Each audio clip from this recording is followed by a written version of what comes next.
qui survivra à l'intelligence artificielle? Qui des coachs, des thérapeutes survivront à l'intelligence artificielle? C'est ce qu'on verra dans ce live. Bienvenue à toutes, bienvenue à tous. Alors, déjà, les vérifications techniques habituelles. Donc, dites-moi si vous m'entendez, si vous me voyez, d'où est-ce que vous nous écoutez. On va parler d'un sujet absolument crucial ce soir, c'est-à-dire que l'intelligence artificielle est en train déjà de disrupter, n'est-ce pas, le coaching, la thérapie, l'accompagnement en matière de santé mentale. C'est un vrai sujet et pour le coup, il est important d'en parler parce que il y a eu le phénomène Uber il y a quelques temps. On a même parlé d'ubérisation. Aujourd'hui, il y a un phénomène qui est l'intelligence artificielle et il faut effectivement en parler. Alors, on va justement placer le cadre de ce live. Pourquoi est-ce que je vous parle de ça et pourquoi est-ce que j'ai fait venir Kevin qu'on va accueillir tout à l'heure? L'idée, c'est que vous avez certainement... alors, vous ne le savez peut-être pas. J'allais dire, vous savez certainement, mais peut-être pas. En fait, en vrai, non, peut-être pas. Figurez-vous que récemment, il y a une étude du Harvard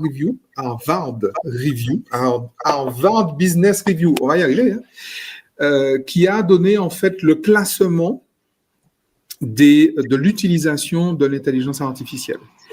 Et ça, effectivement, c'est surprenant. Pour certaines personnes, ça fait froid dans le dos, mais en fait, en vrai, ça reste quelque chose d'extrêmement surprenant. Pourquoi est-ce que c'est surprenant? Les 3 utilisations de ChatGPT, et on ne parle que de ChatGPT, d'accord?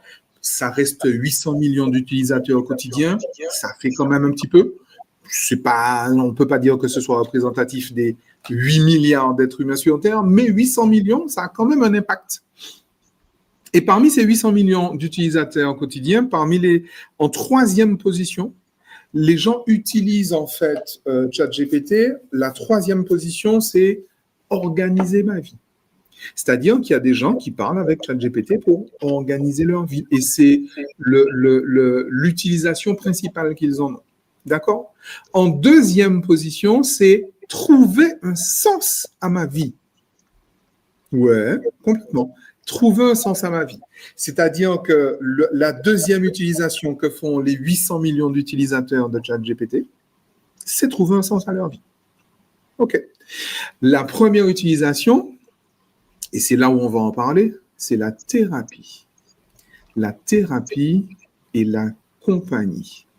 C'est-à-dire qu'effectivement, les personnes, la première utilisation que les utilisateurs font de ChatGPT, c'est la thérapie et la compagnie.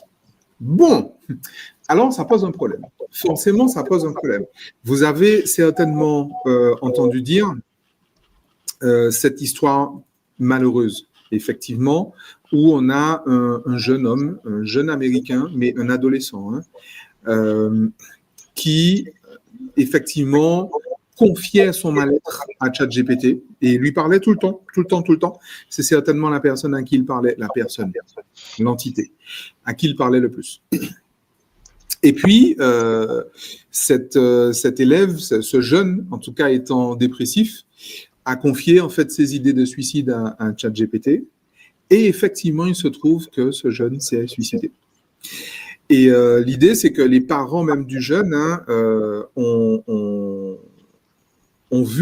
lu après le décès de leur fils, ont lu en fait les échanges avec ChatGPT. Et ils ont porté plainte contre Sam Altman. Ils n'ont pas porté plainte contre OpenAI.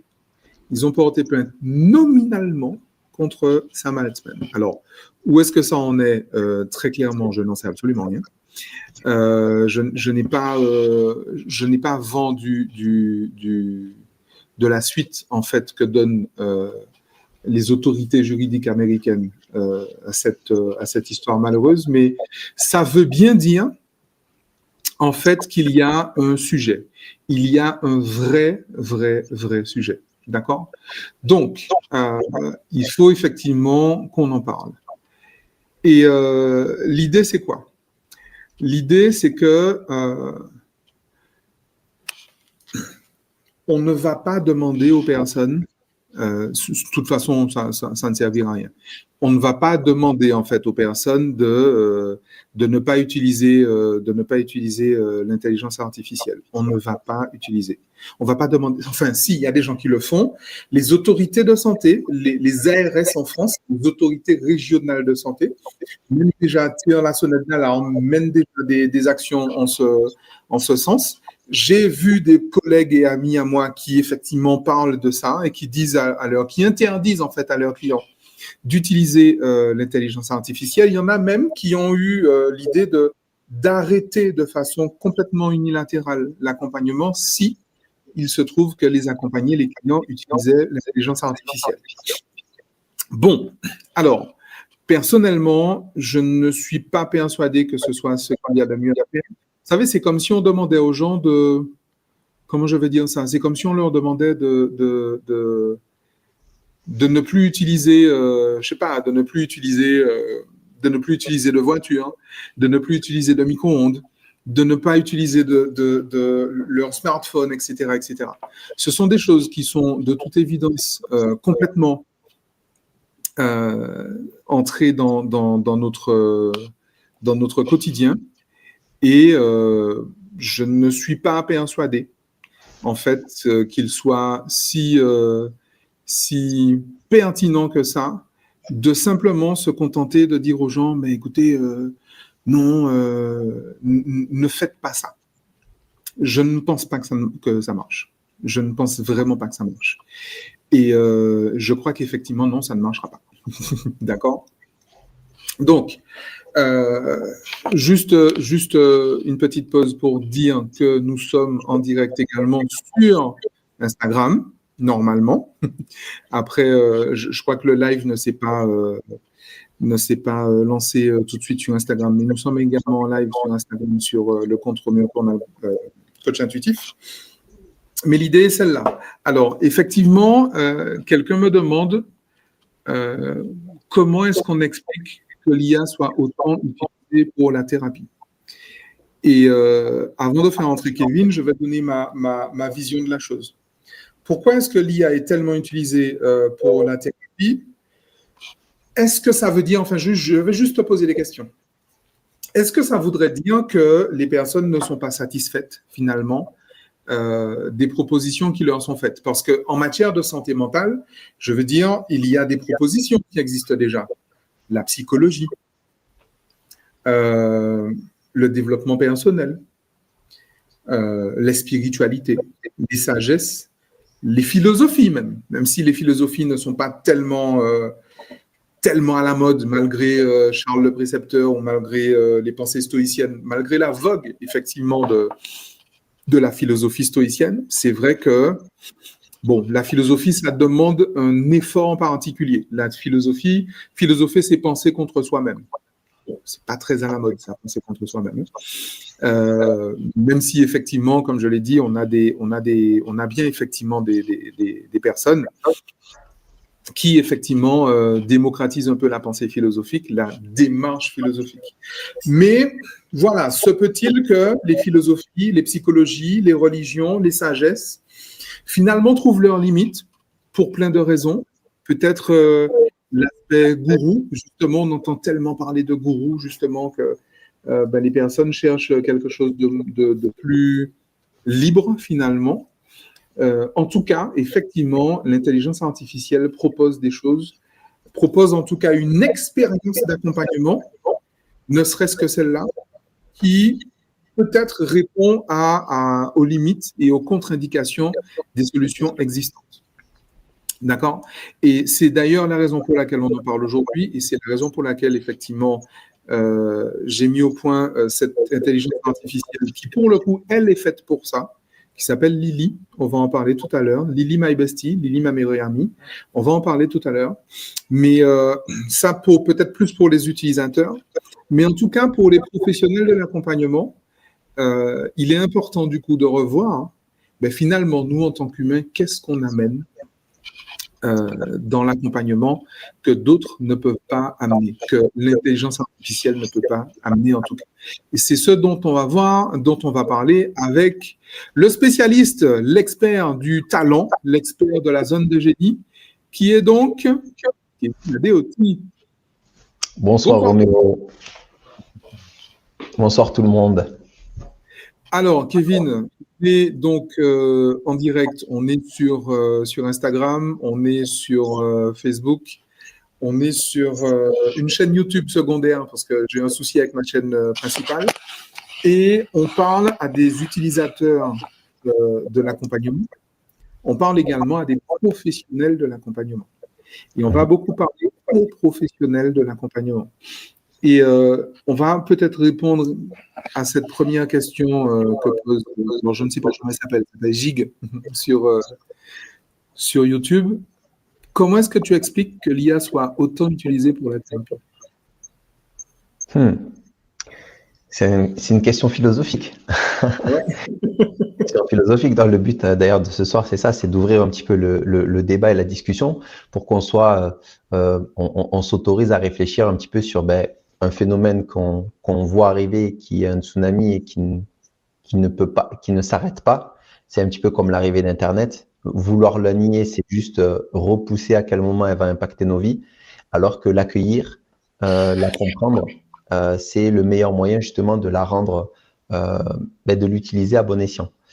Donc, comment on explique cela? Je pense que tu en as parlé un petit peu sur la notion où aujourd'hui, il y a un petit peu, on est à l'ère de la méfiance. On est à l'ère de la méfiance. Je pense que la confiance a réellement baissé dans tout ce qui concerne, je vais englober le monde de l'accompagnement.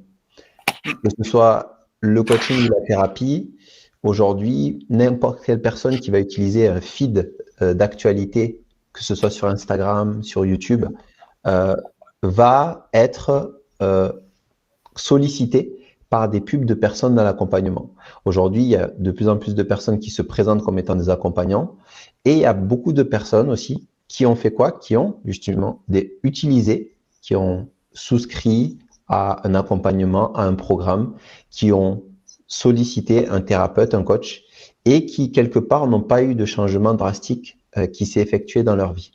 Et je pense du coup qu'il y a cette méfiance, comme il y a une méfiance envers les politiques, aujourd'hui il y a une méfiance envers le monde de l'accompagnement. Et le bon point, mais le défaut de l'IA, c'est que l'IA, une IA, en fait, c'est pas un humain, on le verra. Et l'IA, elle va avoir tendance à me donner les réponses qui me plaisent. Et donc, je pense qu'il y a aussi ça dans l'auto-accompagnement, c'est que l'auto-accompagnement, il va être beaucoup moins challenging que justement un professionnel de l'accompagnement, un thérapeute, un coach. Et donc, le fait qu'il y ait une explosion comme ça des demandes de l'IA, je pense que c'est une des raisons qui peut expliquer pourquoi justement les personnes font appel à l'IA. Il ne faut pas oublier que l'IA, elle est vite rentrée dans la société. Je pense que ChatGPT, je ne sais plus quand est-ce que c'est sorti de mémoire, je ne sais plus si c'était 2023, je ne sais plus exactement. Mais on va dire c'était 2022, c'était juillet 2022. 2022. Donc, tu vois, entre l'arrivée et l'utilisation de manière massive, c'est arrivé très vite. Et en fait, c'est très vite rentré dans le quotidien de tout le monde. Et comme tu dis, l'utilisation qui en est faite aujourd'hui, elle se fait sur plusieurs biais, sur le biais de la thérapie, ce qui est assez inquiétant, étant donné que quand on creuse un petit peu et qu'on comprend comment fonctionnent les IA, notamment ChatGPT, personnellement, j'irai pas me faire thérapiser par ChatGPT. Poser des questions, travailler avec l'IA sur certains points, comme ChatGPT. On ne parle pas de Lily, qui a été pensé pour, mais ChatGPT, c'est peut-être pas forcément le meilleur outil, mais on verra justement, on va dire, avec ce phénomène qui est là, qu'on ne peut pas nier, quelle va être la réponse qu'on va donner, nous, en tant qu'accompagnant, en tant que coach, en tant que thérapeute, à cette révolution, parce que c'est littéralement une révolution. Et surtout, étant donné que l'IA, par définition, elle est beaucoup plus accessible, c'est un petit peu comme quand on a vu, par exemple, la Chine confectionner des vêtements à un prix 10 fois moindre que ce qu'on peut faire en France. Quand la réalité est là, qu'est-ce que nous on fait pour, entre guillemets, contrer cela? C'est-à-dire que le coût d'une IA sera nécessairement beaucoup plus faible que le coût humain. Par contre, quand je parle de coût, je parle d'un coût financier. Parce qu'il y a aussi un coût. Et le coût, c'est quoi? Ce sera l'impact que va avoir. Par exemple, tu as donné l'exemple de ce qui s'est passé avec le jeune homme. Quand ChatGPT va t'amener vers la mort. Quand ChatGPT va t'amener vers la prise de médicaments qui sont totalement inadaptés. Et ça, on va voir justement la limite que peut avoir l'IA. Et l'IA, tout simplement, sa limite, c'est que l'IA, ce n'est pas humain. Quand je vois ChatGPT qui me répond, ce n'est pas un humain qui me répond, c'est une prédiction, c'est binaire. C'est-à-dire qu'il faut vous rendre compte que quand ChatGPT vous répond, c'est réellement des 0 et des 1 qui se passent derrière. Il n'y a pas de cœur, il n'y a pas d'émotion, il n'y a aucun vécu, il n'y a aucune expérience. Il n'y a strictement rien de tout ça qui répond. Il y a des prédictions mathématiques. Ça ne veut pas dire qu'elles sont mauvaises.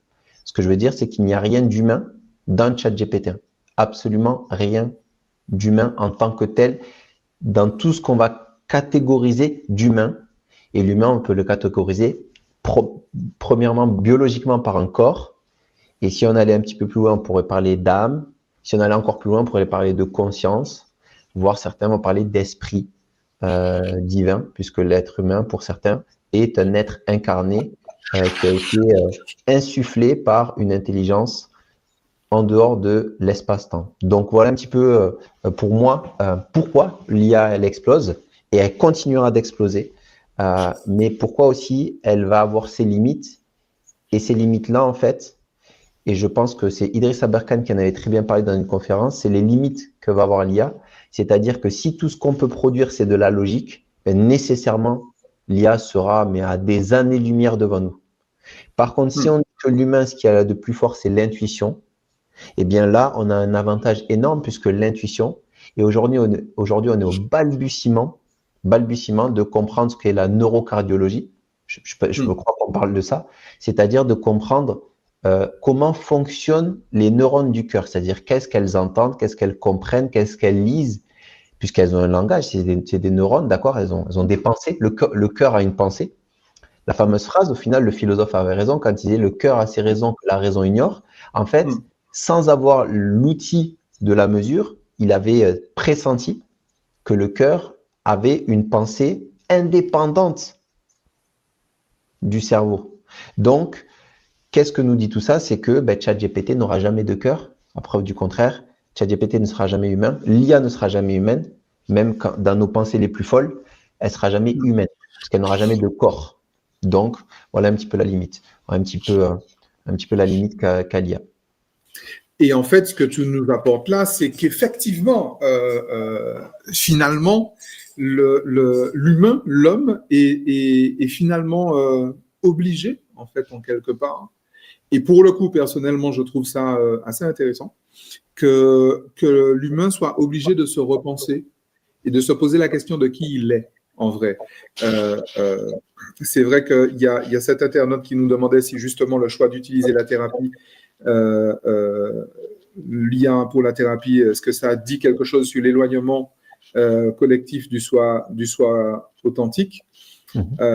Cet éloignement, à mon sens, il a débuté au fameux siècle d'obscurantisme, que moi j'appelle le siècle d'obscurantisme, mais que la plupart appellent le siècle des Lumières. C'est assez marrant. On éteint la lumière et puis on dit que c'est la lumière.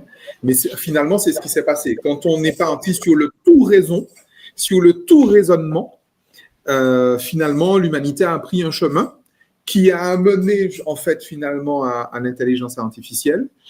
Et l'intelligence artificielle qui vient justement lui montrer, mais attends, mais concrètement, t'es pas grand-chose, finalement. Ce fameux tout raisonnement, les hommes se sont mis à penser, les humains en tout cas des pays du Nord, généralement des pays occidentaux, des pays qui se disent modernes, se sont mis à penser qu'ils sont essentiellement des êtres rationnels, alors que la biologie montre que les êtres humains ne sont pas des êtres rationnels, ils sont essentiellement émotionnels. Alors, déjà, petit fait biologique. Là, pour le coup, on va beaucoup vous donner notre avis sur les choses, notre point de vue sur les choses, mais moi, je viens des neurosciences et donc je vois la biologie. Donc, je vais vous donner également l'avis de la biologie, sachant que l'avis de la biologie n'est pas tellement discutable parce qu'on n'a pas beaucoup la main dessus, parce que c'est pas nous qui avons créé la machine, hein, en fait, en vrai. Et donc, il y a des choses qui sont de notre ressort. Il y a des choses qui ne sont pas de notre ressort. Et encore une fois, je citais la philosophie stoïcienne en début d'intervention. Et ce qui fait que précisément, elle a tellement le vent en poupe aujourd'hui, particulièrement chez les entrepreneurs, c'est qu'effectivement, la philosophie stoïcienne, elle est complètement pratique, elle est complètement pragmatique, parce que, ben justement, elle nous dit il y a des choses sur lesquelles on a de l'influence, il y a des choses sur lesquelles on n'a pas d'influence. Et la philosophie stoïcienne nous invite à ne pas nous occuper de ce sur quoi on n'a pas d'influence, puisqu'on n'a pas d'influence dessus. D'accord ?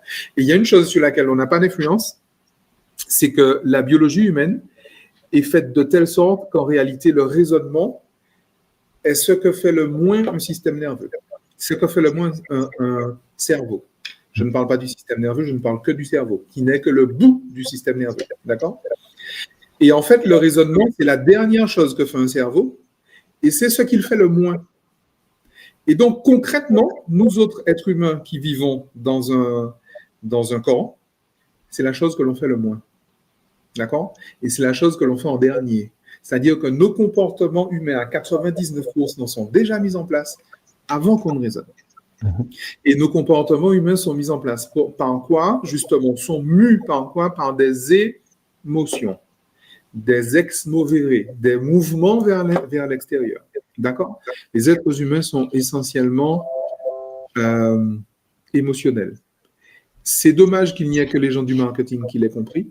C'est dommage que monsieur et madame tout le monde sont persuadés que les êtres humains sont complètement rationnels, alors qu'en réalité, les êtres humains sont essentiellement neuro-émotionnels.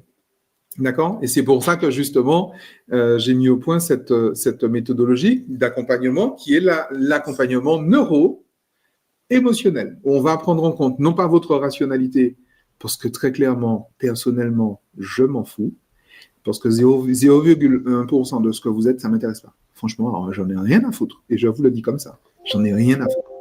Et l'idée, c'est que à côté de ça, en plus, 95 à 99% de nos comportements et même de nos ressentis nous sont à tous et à chacun totalement inconscients.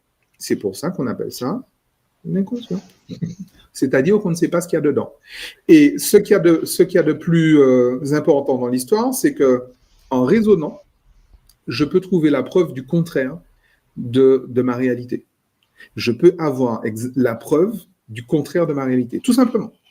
J'ai la preuve que quelque chose est là, sauf qu'elle n'y est pas. Et ça, c'est extrêmement important. C'est extrêmement important de se le redire.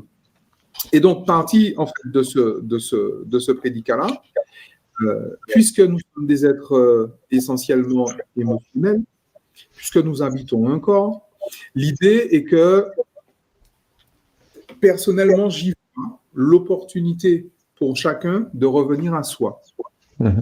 Et qui on est, justement, c'est cet être neuro-émotionnel, puisqu'on habite dans un corps. On ne peut pas faire sans. On a eu l'audace de se croire au-dessus de la nature, on a eu l'audace de se croire au-dessus. Et jusqu'à présent, il y a des gens qui cherchent l'immortalité, qui travaillent dessus vraiment. Hein. Je veux dire, le CEO d'Oracle, il travaille vraiment sur ça. C'est vraiment un objet de recherche chez lui. Il recherche l'immortalité, comme l'Allemagne nazie, comme d'autres encore. Hein. Il n'y a pas que. Hein. Il y a les transhumanistes. Les transhumanistes, d'un point de vue un peu plus large. Plus globalement, enfin, ils recherchent tous l'homme augmenté. Mais l'homme augmenté machine. Oui. En vrai. Puisque toutes les personnes qui finalement recherchent l'homme augmenté considèrent l'homme comme une machine. Oui. Et non pas comme un humain. Et c'est là où justement vient se poser ce souci-là. Mais si je recadre maintenant pour les professionnels de l'accompagnement, et par voie de conséquence pour les utilisateurs, donc les accompagnés, quel est le risque pour les professionnels de l'accompagnement? Quel est le risque de l'IA pour l'accompagnement? On peut croire que l'IA va disrupter l'accompagnement, mais en réalité, je crois que non. Je crois qu'au contraire, le besoin d'accompagnement par des humains va croître. C'est-à-dire, en tout cas, la conscience de besoin d'accompagnement humain va croître. Le besoin, il est là depuis très longtemps. Mais la conscience qu'on en a va croître. D'accord?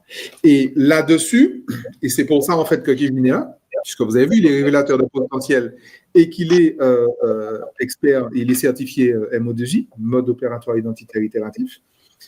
Je crois, et c'est pour ça qu'on a également créé cet atelier génie thérapeutique, je crois que à peu près la seule voie de sortie pour tout professionnel de l'accompagnement, qu'il soit d'ailleurs même médecin, qu'il soit coach, qu'il soit thérapeute, qu'il soit professionnel de l'accompagnement en santé mentale ou tout ce que tu veux, je crois que finalement, la voie de sortie, c'est précisément l'identification de sa zone de génie, de son mode opératoire identitaire et itératif, et bien évidemment, le déploiement de celui-ci.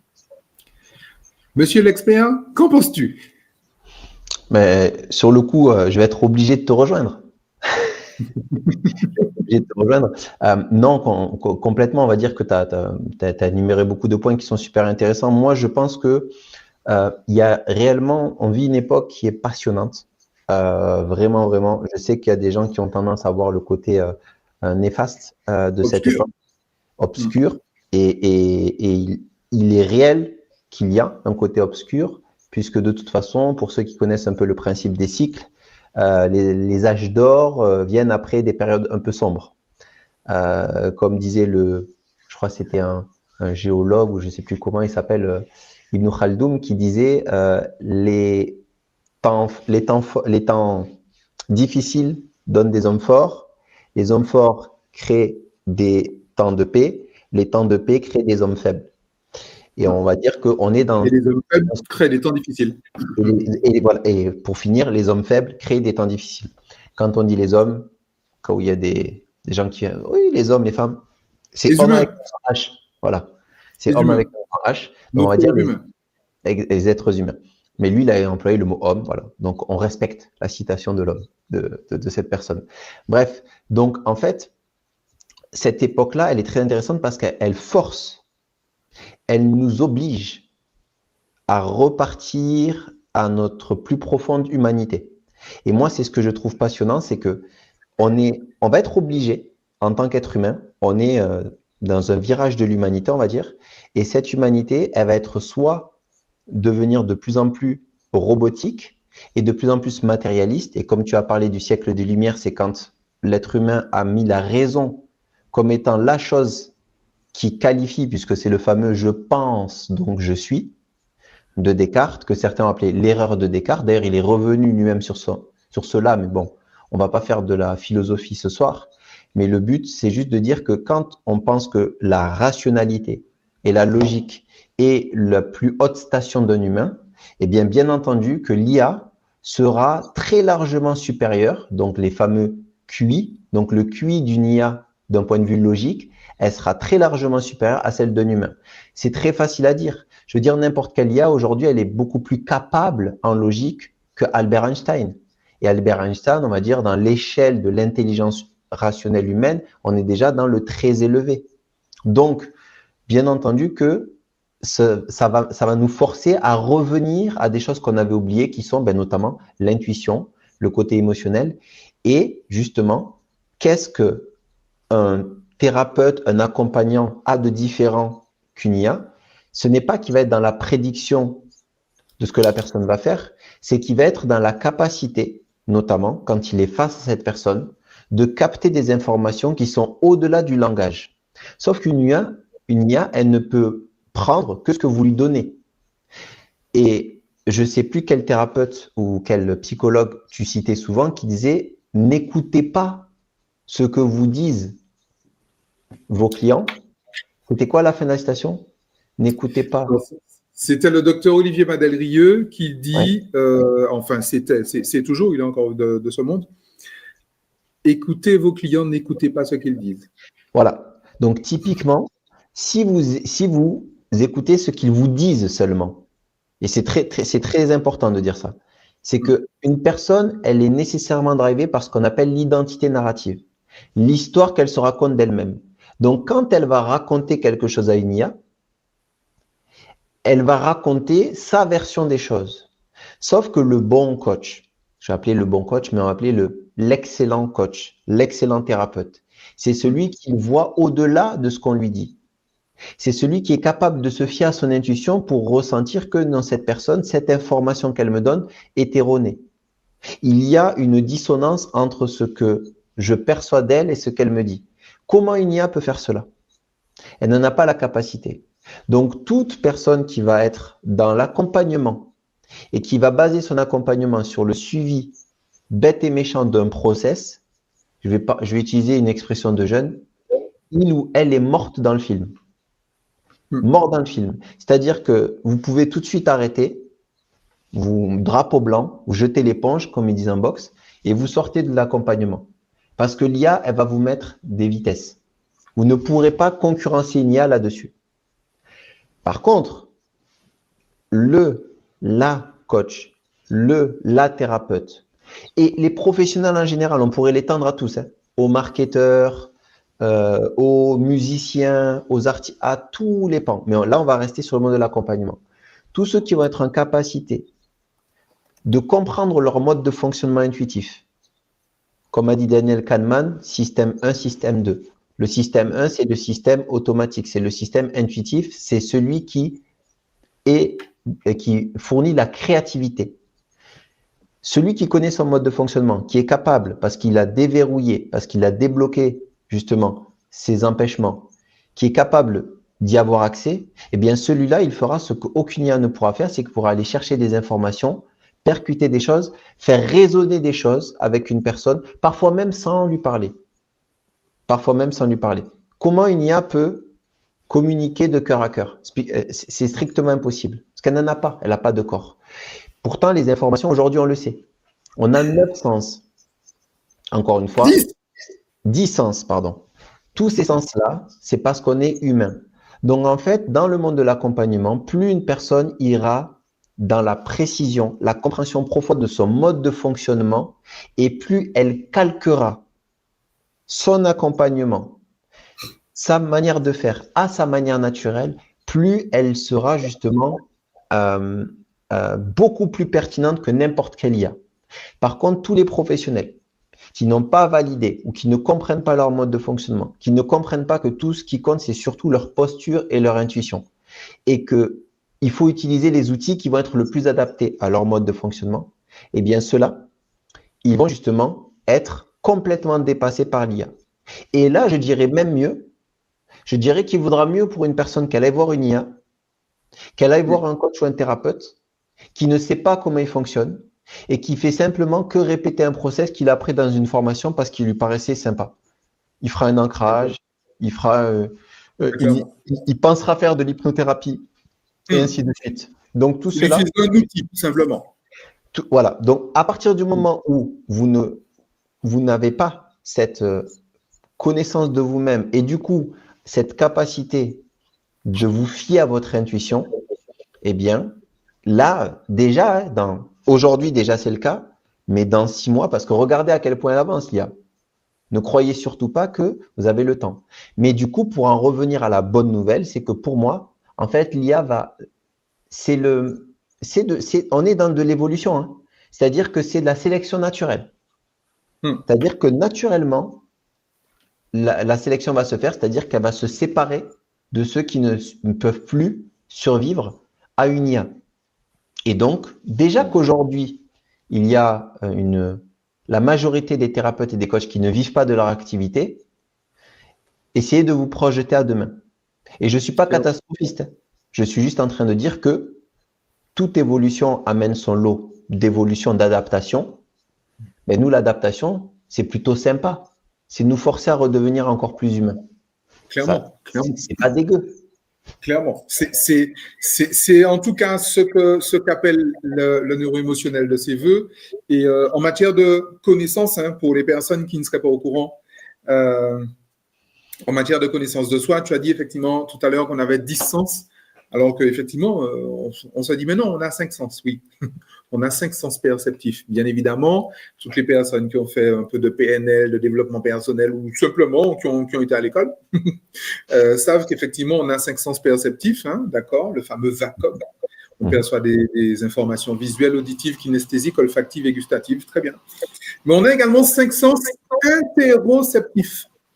Et en soi, c'est déjà, j'ai presque envie de dire criminel, mais c'est déjà extrêmement surprenant qu'on ne le sache pas.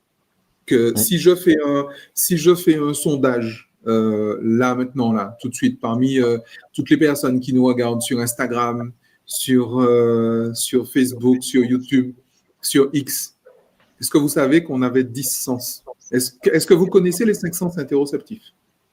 En vrai, dites-nous juste oui ou non. Oui, je connais, non, je ne sais pas. Tout simplement, dites-nous, histoire qu'on fasse un petit sondage, qu'on voit, est-ce que vous savez que, et tous les êtres humains ont ça, hein, je vais dire tous les êtres humains ont encore, est-ce que vous savez qu'on a 5 sens interoceptifs? Moi, je l'ai appris avec toi, du coup, il y a 1 an et demi. Je l'ignorais complètement. Je ne savais pas qu'on avait autant de sens. Et surtout, parce qu'on peut, éventuellement, on peut avoir entendu que, mais les connaître, chacun, et savoir quelle portée ils ont, c'est encore autre chose. Et en plus, savoir s'en servir, du coup. L'idée, c'est quoi? Quels sont ces 5 sens? Donc, la thermoception, l'interprétation, finalement, que l'on fait de la température. Parce qu'effectivement, vous avez dû remarquer qu'en hiver, il y a des gens qui sont couverts par 36 couches. Et puis, il y a des gens qui, je me souviens quand j'étais à la fac, j'étais à Paris 10 à Nanterre, il y avait un gars qui, en plein hiver, se baladait en chemise, s'il te plaît. Le mec, il avait juste une chemise. On est OK? Il n'était pas norvégien. Ah, mais pas du tout. C'était un Français de France. Hein. C'était pas Wim Hof. Mais le mec, il se balade en chemise. Et j'ai un ami, hein, un excellent clavier martiniquais qui est aujourd'hui en Guadeloupe, que je ne nommerai pas, mais enfin, je pense que les personnes qui me connaissent savent de qui je parle tellement. Cet ami, c'est un vieux frère. Hein. Il n'a jamais eu de manteau dans sa vie. Et pendant très longtemps, il était chez moi à Paris.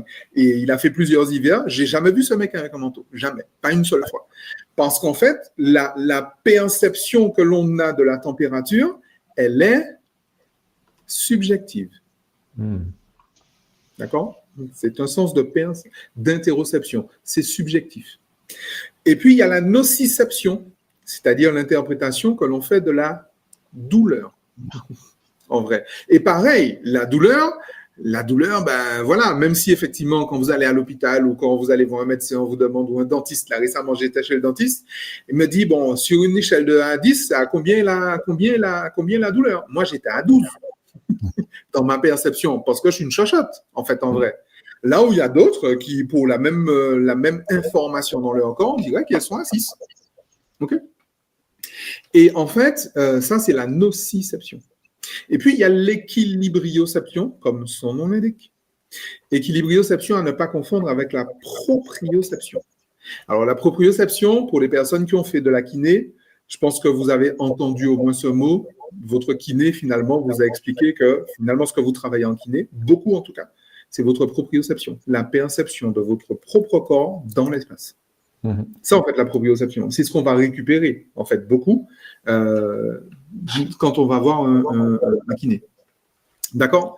Et puis, il y a le cinquième sens interoceptif, qui est en fait le plus important, qui est donc la neuroception. Alors, la neuroception, c'est la capacité que j'ai de ressentir mon propre sentiment de sécurité. Donc, plus subjectif que ça, il n'y a pas. Mais c'est également la capacité que j'ai de ressentir, d'identifier le sentiment de sécurité ou donc de danger de l'autre et de mon environnement. D'accord?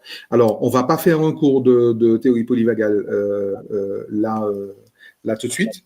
On ne va pas faire un cours de neurosciences appliquées aujourd'hui, mais c'est extrêmement important cette histoire de neuroception. D'accord? C'est demain qu'on va fêter le 10e anniversaire des attentats de Paris. D'accord? La neuroception, c'est ce qui fait que En fait, quand vous avez tout d'un coup, vous avez quelque chose qui se passe, mais vous ne savez pas quoi. Et vous voyez des gens qui vont se mettre à courir dans un sens, vous allez percevoir finalement, vous ne savez pas, hein, vous allez percevoir le sentiment de danger et vous allez mettre en place un comportement sans même savoir pourquoi. D'accord? Alors, ce sont des choses qui sont souvent moquées, mais ne vous moquez surtout pas de ça parce que c'est ce qui fait qu'il y a encore des êtres humains sur Terre. Parce que l'idée, c'est qu'on n'a pas besoin d'identifier un danger, surtout quand il est immédiat, pour y échapper. Il vaut mieux y échapper avant, et après, on voit ce que c'était. D'accord? Beaucoup de gens ont dû finalement leur survie dans ces attentats à leur neuroception. Parce que des gens se sont mis à courir, des gens se sont mis à avoir peur, et finalement, il y a eu des comportements comme ça, instinctifs de survie. D'accord? Mais dans des cas moins extrêmes, la neuroception est à la base même de l'intuition. La neuroception est fondamentale. Je dis depuis je vais faire mon marseillais. Je dis depuis 56 ans, alors que j'en ai que 50. Je dis depuis 56 ans que l'outil ne fait pas le thérapeute. Et l'outil principal du thérapeute, de l'accompagnant, du professionnel, de la méthodologie neuro-émotionnelle est finalement l'outil du vrai génie thérapeutique. L'outil, quelle que soit votre méthode, votre école, parce qu'on s'en fout de ça, l'outil du vrai professionnel de l'accompagnement, l'outil principal, c'est son système nerveux. C'est son système nerveux autonome. Et c'est son système nerveux autonome qui va permettre, par exemple, vous savez, j'ai passé 20 ans à essayer, et là pour le coup je ne fais pas le marseillais, j'ai vraiment passé 20 ans à essayer de démêler le vrai du faux. Parce que tous les professionnels de l'accompagnement savent bien que dans ce que raconte, dans ce que dit un accompagné, il y a un niveau de fabulation qui est inconscient, qui est involontaire et qui est très sincère. Sauf qu'on sait qu'il y a un niveau de fabulation, mais on ne sait pas lequel. On ne sait pas quel est ce niveau de fabulation. On sait juste qu'il y en a un, parce que c'est un être humain. Il y a en plus des biais cognitifs. On est d'accord. Donc, l'idée, c'est que ce qui fera qu'un accompagnant génial, en fait, quelqu'un qui connaît son système nerveux, quelqu'un qui connaît et qui a désentravé, bien évidemment, son système nerveux, il va ressentir justement le danger à l'endroit où le client lui-même ne le ressent pas. Je prends un exemple pour ne pas être trop théorique. J'ai eu récemment à accompagner une femme qui me dit, bah, écoute, cas un peu, j'allais dire classique, mais enfin, je dis classique parce que j'en ai eu beaucoup. Voilà, j'arrive pas à avoir d'enfant. La machine fonctionne, le gynéco m'a dit que la machine fonctionne, tous les compagnons que j'ai eu ont une machine qui fonctionne bien, il n'y a pas de problème biologique, mais pourtant ça ne me prend pas. Et moi, je lui dis, et là, je fais une glitch, la grille de lecture des inscriptions traumatiques subconscientes. Et là, je lui dis, écoute, explique-moi, c'est quoi l'idée, c'est quoi le plan, machin. Moi, je sais, quand quelqu'un vient me dire, je n'arrive pas à avoir d'enfant, je sais que son système nerveux a peur. Tout simplement. Le système nerveux n'a pas seulement peur, il est terrorisé à l'idée d'avoir un enfant. Alors évidemment, consciemment, rationnellement, et elle m'a donné toutes les preuves qu'il faut, qu'elle voulait avoir un enfant. Mais moi, je sais qu'elle est terrorisée à l'idée d'avoir un enfant. Mais elle n'est pas au courant. Okay. Et d'ailleurs, quand je lui parle, on va chercher donc le trauma racine, on va chercher l'inscription traumatique qui freine justement la maternité. Moi, je lui parle, mais attends, mais c'est quoi l'idée? On parle d'allaitement, on parle de changer les couches, parce que ça peut être tout et n'importe quoi, en fait. Il y a tellement de choses qui sont nouvelles quand on a un enfant. Surtout quand on n'en a pas eu avant, hein, j'entends. Et on parle d'allaitement. Elle me dit, mais non, mais l'allaitement, mon Dieu, c'est génial. Je passe des jours, des nuits à regarder des vidéos d'allaitement sur YouTube. Alors, c'est là que j'ai appris qu'il y avait des vidéos d'allaitement sur YouTube. Je ne savais pas. Je ne regarde pas beaucoup d'allaitement sur YouTube. J'ai déjà 2 enfants quand même. Donc, je sais un peu comment ça fonctionne. Enfin, je n'ai jamais allaité, vous avez bien compris. Mais voilà, j'ai une expérience indirecte par rapport à la chose. Et quand elle me parle, mais avec une emphase, et c'est ça qu'une IA ne pourra jamais faire. Elle me parle avec une emphase d'allaitement. Mon Dieu. Sauf que quand elle m'en parle, ma neuroception me dit dégoût, dégoût, dégoût, dégoût. Je sens qu'elle est dégoûtée. Et ça, voyez-vous, aucune IA ne pourra le faire. Jamais. Parce qu'il faut avoir un système nerveux désentravé. Il faut avoir un cerveau qui est entraîné. Il faut avoir appris la chose. Mais il faut avoir un système nerveux désentravé pour justement entrer, utiliser cet outil que l'on a déjà. Vous n'avez pas besoin d'apprendre la neuroception, vous l'avez déjà. Mais vous ne savez pas vous en servir, en vrai. Ce n'est pas quelque chose qu'il faut acquérir, c'est quelque chose dont il faut savoir se servir, alors que vous l'avez déjà. C'est seulement si vous avez déjà effectivement ça que vous savez qu'en réalité, le système nerveux de l'autre, il ressent du dégoût, il produit un dégoût.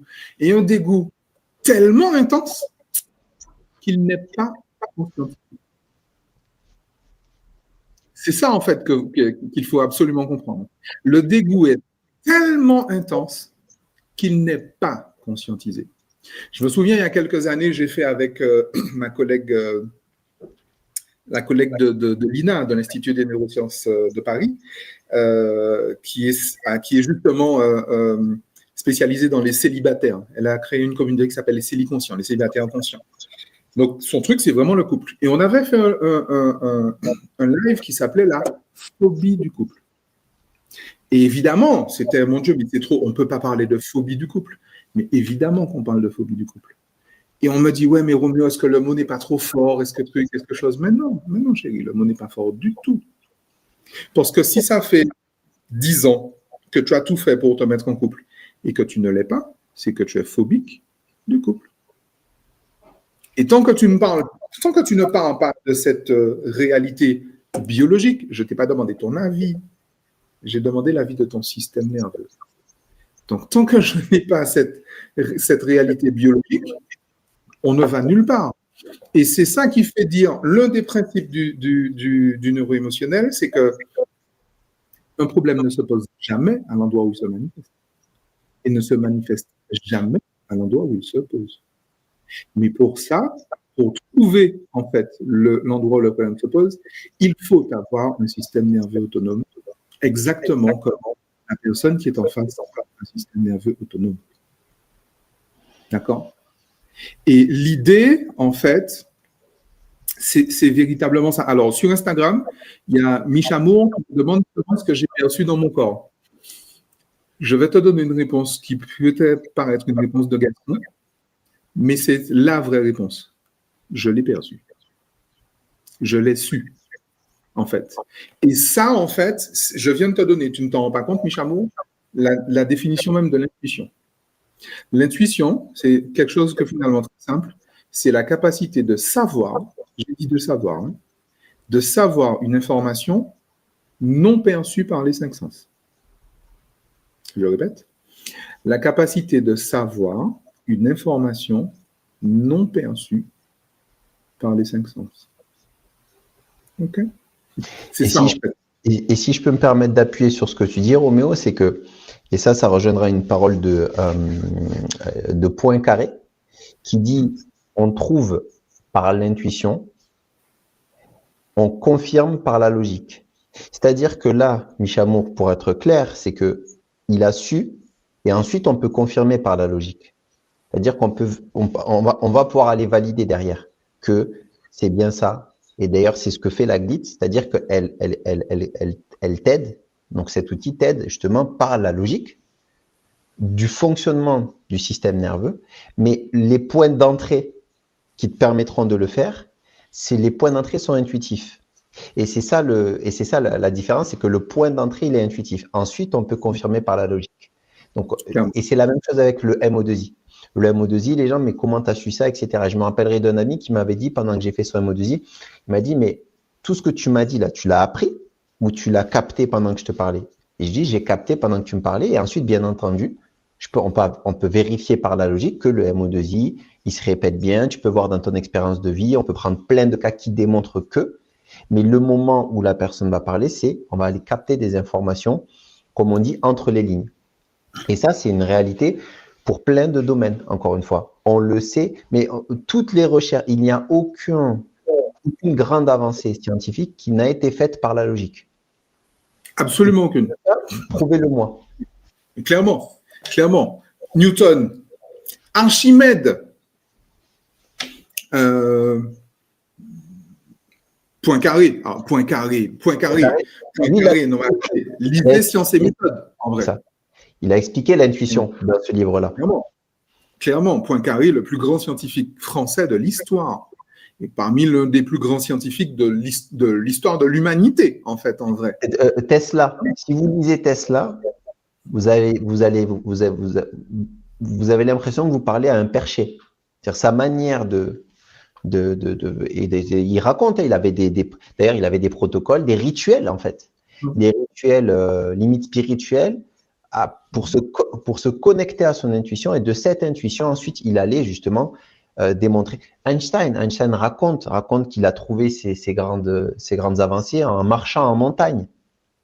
Donc, en plus, ce que ça dit, c'est bien quand le système nerveux n'est pas en mode survie. Donc, si on rentre dans le côté les thérapeutes, donc les thérapeutes, bien entendu, il faut connaître son mode de fonctionnement, mais il faut être, pas complètement, on est toujours en chemin, mais quand même plutôt en paix. Et plus vous serez en paix, plus vous avez des capacités, justement ce qu'on appelle désentraver son système nerveux, plus vous avez des capacités à vous connecter à votre intuition. Parce que sinon, en effet, vous allez être le mode survie. Par exemple, le fameux mode survie que connaissent beaucoup, qui est la peur de se tromper. D'accord, la peur de se tromper, et la peur de se tromper parce que peut-être je vais perdre un client, si je perds un client, je ne vais pas être payé, etc., etc. Donc, tout ce champ-là va entraver ma capacité intuitive, ma créativité, et donc mon efficience, donc mon impact, donc ma capacité à aider l'autre. Ma capacité à aider l'autre. Donc, voilà un petit peu, encore une fois, ça revient toujours sur ce pan que l'IA, elle est super utile pour la logique. Et si vous pouvez apprendre à travailler très intelligemment avec l'IA, si vous comprenez que l'IA, elle n'est pas créative, elle n'est pas intuitive. Par contre, elle a une logique, il y a du prompting, c'est super sympa l'IA. Si on justement, on n'est pas dogmatique. Parce qu'encore une fois, il y en a à l'ère d'Internet, c'est ce qu'ils ont dit, ouais, non, je ne sais pas ce qu'ils sont devenus. Parce que vous ne pouvez pas stopper des révolutions. Il y a des gens qui ont dit pareil de l'imprimerie. Il faut juste vous rendre compte qu'à chaque grande révolution, il y a des gens qui ont dit, ouais, je ne suis pas content, c'est pas bien. D'accord. On n'est pas en train de dire que c'est bien ou c'est pas bien. On dit que c'est là. Qu'est-ce qu'on en fait? C'est clair. Petit exemple qui fait sourire, mais dans l'encyclopédie, la première, Diderot. On parle de Diderot quand même, les gars. Encyclopédie, quoi. Le gars qui disait que, très clairement, qu'une voiture à 90 km/h ferait exploser le cerveau humain. Bon. OK. Tout va bien, les gens. Il y a le fameux effet Bannister. Non, jamais on ne peut parcourir le mail en dessous de 10 secondes. OK, super. Jusqu'à ce que... Et en plus, il y a des gens qui vous disent preuve à l'appui. Je vous ai dit, l'idée, c'est ça. Pourquoi, retenez ça, pourquoi il ne faut pas s'appuyer d'abord sur le raisonnement? Pourquoi le raisonnement ne fait que confirmer l'intuition et pas l'inverse? Parce que l'absence de preuve n'est pas la preuve de l'absence. Je pense que ce n'est pas nécessaire d'être un grand scientifique, d'être un grand érudit pour comprendre ça. Ce n'est pas parce que vous avez la preuve de l'absence de la chose que la chose est absente. C'est vrai.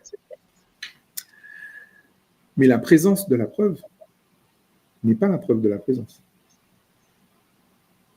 Ça, c'est un petit peu plus compliqué à comprendre. Même pas à comprendre, à entendre, à accueillir, à accepter. La présence d'une preuve n'est pas la preuve de la présence. Ce n'est pas parce que vous avez la preuve que quelque chose est là, qu'elle est là. Vous n'avez que la preuve de la présence de la preuve. OK? Alors, c'est vrai que ça commence à chauffer dans les têtes, mais c'est absolument fondamental de se le dire, en fait, en vrai. En matière, vous pouvez rationaliser tout et son contraire. Et c'est là où on parle de l'ère de la post-vérité, c'est là où on parle de l'ère des fake news, etc. Il va falloir, dans les temps qui viennent, alors je vous fais un gros shortcut, mais on va devoir revenir dessus. Il y a un immense défaut que l'humanité tout entière dont l'humanité tout entière gagne à se défaire, c'est, je vais le dire de façon provocatrice, la recherche de la vérité. Bon, maintenant que j'ai bien choqué votre système nerveux, je vais vous dire ça de façon plus digeste. La recherche d'avoir raison. Toutes les personnes que je connais qui cherchent la vérité cherchent à avoir raison, en vrai. Et ce qui rend extrêmement désagréable le temps que l'on vit là avec la technologie, etc., c'est que c'est de plus en plus difficile d'avoir raison. C'est de plus en plus difficile d'avoir raison. Quoi que vous pensiez, vous aurez la preuve du contraire. Quoi que vous pensiez. Quoi que vous disiez, vous aurez la preuve du contraire. Et la loi de Cournal vous dit quoi? Ne croyez jamais à quelque chose tant que vous ne savez pas à quel point c'est stupide et à quel point c'est dangereux et à quel point c'est évident. La loi de Cournal, c'est ça. Tout ce qu'un être humain peut produire. Tout. J'ai bien dit tout. Je sais bien que vous avez du mal à concevoir tout parce que le cerveau, c'est une machine qui sert à réduire l'information, pas à l'élargir. Et donc, tout, c'est compliqué pour un cerveau. Mais dans tout, il y a tout ce qui a été écrit, tout ce qui a été dit, y compris les livres que vous dites sacrés. D'accord? Et qui le sont, certainement, je n'ai aucun souci avec ça. Tout ce que peut produire un être humain peut être regardé d'un point de vue à partir duquel c'est stupide, et dans le même temps, à partir duquel c'est dangereux, et dans le même temps, à partir duquel c'est évident, voire même souhaitable. Donc, en fait, en vrai, les gens, arrêtez avec ça. Allons devenir des adolescents. Il y a des gens qui disent que l'humanité en est à l'âge de l'adolescence. Je suis assez d'accord avec ça. Mais allons devenir un peu des adolescents, voire des jeunes adultes. Arrêtons avec cette histoire d'avoir raison là. Arrêtons avec ça. Arrêtons avec ça. Prenons déjà le parti que la vérité, c'est pas quelque chose qui est accessible à l'humain. OK? C'est pas du tout accessible. Donc, ce qui est vrai, je ne sais pas. J'ai pas accès. Je ne sais pas. Je peux effectivement me créer une réalité, mais je ne sais pas si c'est la vérité. Surtout quand j'ignore 95% de ce qui m'entoure. D'accord? Donc, la vérité, je ne sais pas. Donc, avoir raison, alors arrêtez avec ça, les gens. Allons juste arrêter avec ça. Et vous allez voir, la vie, elle est un petit peu plus légère, un petit peu plus sympa. Et comme je crois que Basque ne voit pas le lien avec l'intelligence artificielle, on va lui montrer le lien. D'accord? L'idée, c'est que... Je prends juste un petit point avec ça par rapport justement aux croyances.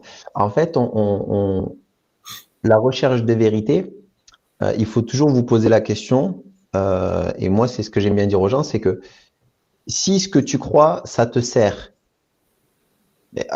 reste-y accroché. Maintenant, challenge cela. Challenge le fait que ta croyance, est-ce qu'elle te sert ou est-ce qu'elle te dessert?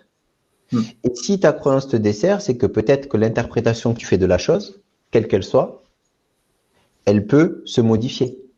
Donc, avoir raison sur ses croyances, de toute façon, un cerveau, c'est ce qu'il fait. Maintenant, le travail de l'esprit critique et celui qui s'ouvre, c'est celui qui se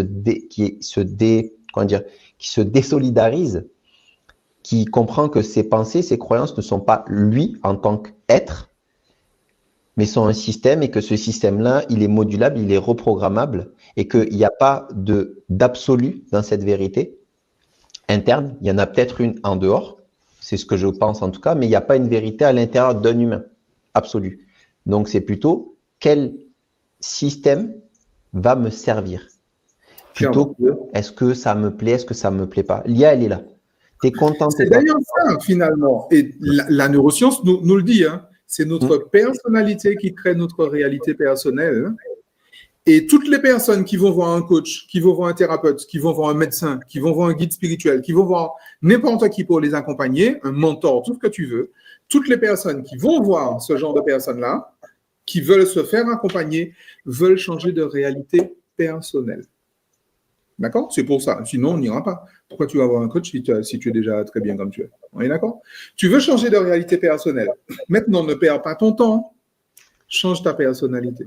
Qu'est-ce que ta personnalité? Et ta personnalité, c'est la configuration de ton système nerveux. C'est la composition de ton système nerveux. C'est le fonctionnement de ton système nerveux. Donc, c'est ta façon, dit en français courant, c'est ta façon de penser, discours interne. C'est ton discours interne qui crée ta façon de ressentir. On appelle ça des émotions. Et ce sont tes émotions qui te font agir, ton comportement. D'accord? Tu ne peux pas changer de réalité personnelle sans changer de personnalité. Et ça, aucune IA ne peut te permettre de le faire. Parce qu'aucune IA n'a de système nerveux. Okay? Et l'idée, c'est que, justement, la question est intéressante.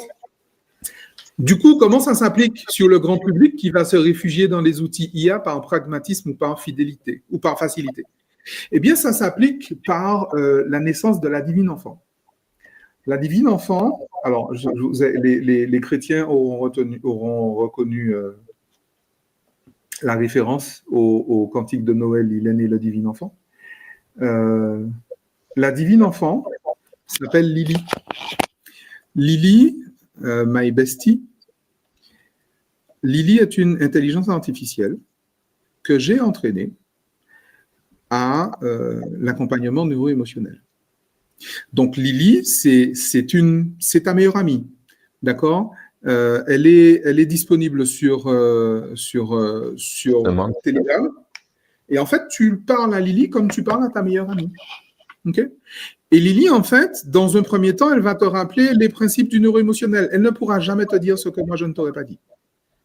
Il y a des gens, on veille là-dessus. On a des équipes de techniciens. On a entraîné Lily. Et Lily dit, en fait, ce que Roméo Cournal aurait dit. C'est comme si vous aviez Roméo Cournal tout le temps avec vous. Je vous préviens, je suis chiant. Mais c'est comme ça quand même. Et l'idée, c'est quoi? Lily va toujours vous rappeler tout ce que Lily va vous dire, comme tout ce que moi je vais vous dire, se retrouve dans trois paradigmes, les trois grands paradigmes du neuro-émotionnel. Dans un premier temps, rien ne dysfonctionne. C'est pas parce que ça fait mal que c'est mal fait. D'accord? Dans un second temps, c'est notre personnalité qui crée notre réalité personnelle. Donc, si tu veux changer de réalité personnelle, change de personnalité, chérie. Dans un troisième temps, l'antifragilité. On ne grandit pas seulement malgré les épreuves, mais grâce aux épreuves. Puisque l'adversité, l'épreuve, elle marche au pied de ton trône, pourquoi tu cherches à t'en débarrasser? L'épreuve est une opportunité de grandir. Pourquoi tu mets autant d'énergie à ne plus subir d'épreuves? Et oui, effectivement, Julie le dit depuis Instagram. Rumi est une immense source d'inspiration pour moi, surtout que c'est l'un de mes surnoms. Des gens qui m'appellent Rumi. Alors, je m'appelle Roméo, certains m'appellent Rumi, d'autres m'appellent Rumi. Et à dessein. On est d'accord? Et donc, l'idée, c'est que dans un premier temps, comme c'est très accessible, vous voyez, si ce jeune homme dont on parlait au début de la vidéo, de notre intervention ce soir, si ce jeune homme avait eu Lily dans son smartphone, il serait encore là. Hein. Non seulement il serait encore vivant, mais il irait encore mieux. Parce que Lily lui aurait rappelé le neuro-émotionnel. Tu as mal, je sais, mais ça ne veut pas dire que c'est mal fait. Ça ne veut pas dire que la vie est mal faite. Ta réalité personnelle est douloureuse, je sais, mais en fait, elle correspond à ta personnalité. Et le levier que tu as et que toi seul as dessus, c'est sur ta personnalité. En changeant ta personnalité, tu vas changer de réalité personnelle. Et l'épreuve que tu vis là, elle n'est pas là pour te terrasser. Tu peux t'en servir pour grandir. Tu vas transcender cette épreuve-là.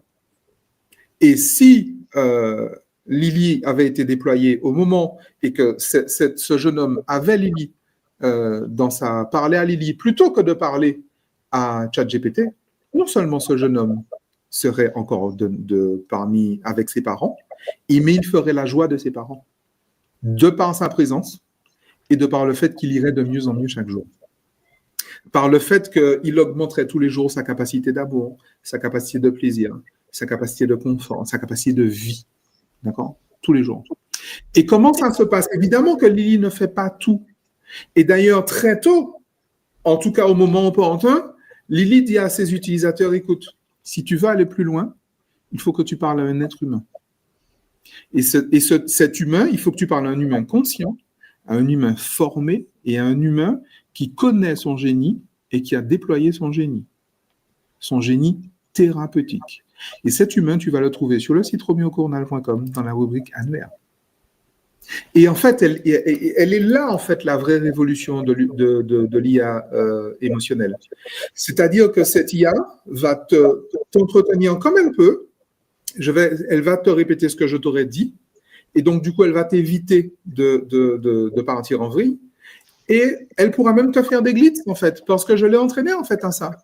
Faire une glitch, c'est pas très compliqué. Une IA peut faire une glitch jusqu'à un certain niveau.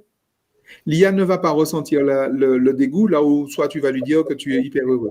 Mais l'IA peut faire une glitch, en vrai. Et l'IA va transmettre cette glitch au thérapeute que tu auras choisi. Et effectivement, le thérapeute là pourra te faire l'accompagnement humain, l'accompagnement intuitif, l'accompagnement neuro-émotionnel que l'IA ne peut pas faire. Mais en plus, une fois que tu auras vu ce professionnel-là qui est formé à l'accompagnement neuro-émotionnel, qui a identifié son génie et qui le déploie, hein, cet accompagnement que tu feras avec l'humain sera supporté effectivement par Lily, qui tous les jours va te demander, comme une meilleure amie, parce que ça sert à ça, les meilleurs amis. Une meilleure amie qui va te dire, comment tu te sens aujourd'hui? Est-ce que tu as fait ta cohérence cardiaque? Tu en es où de tes intégrations? Tu en es où de ton pardon thérapeutique? Est-ce que tu as un rendez-vous? Est-ce que tu as pris ton rendez-vous? Comment s'est passé ton dernier rendez-vous avec ton thérapeute? C'est ça, en fait, l'idée. Lily est une amie, est une meilleure amie. OK? Et ça, c'est extrêmement important. Et là, en fait, tu auras accès à des personnes qui auront identifié leur MO2I et qui auront déployé leur MO2I. Et donc, quelqu'un qui a désentravé son système nerveux de tout ce qui l'empêche de montrer, de déployer sa zone de génie, c'est déjà quelqu'un qui est émancipé. Et ça, c'est quelqu'un qui a un vrai génie thérapeutique. Et ça, c'est certifié. C'est un vrai génie thérapeutique. C'est un vrai thérapeute génial. Et le gros avantage avec l'intelligence artificielle aujourd'hui, et surtout demain, c'est qu'il n'y aura plus de place pour les thérapeutes médiocres. Il n'y aura plus de place pour les coachs médiocres. Il n'y aura de la place que pour des génies et des génies assumés.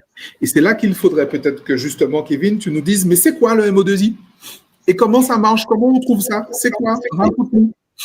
Je vais raconter, et juste pour reprendre rapidement par rapport à la question qui posait au niveau de les gens qui vont se réfugier dedans, j'ai envie de dire, Babs, c'est toujours la problématique de n'importe quel excès qui va se faire dans beaucoup de domaines.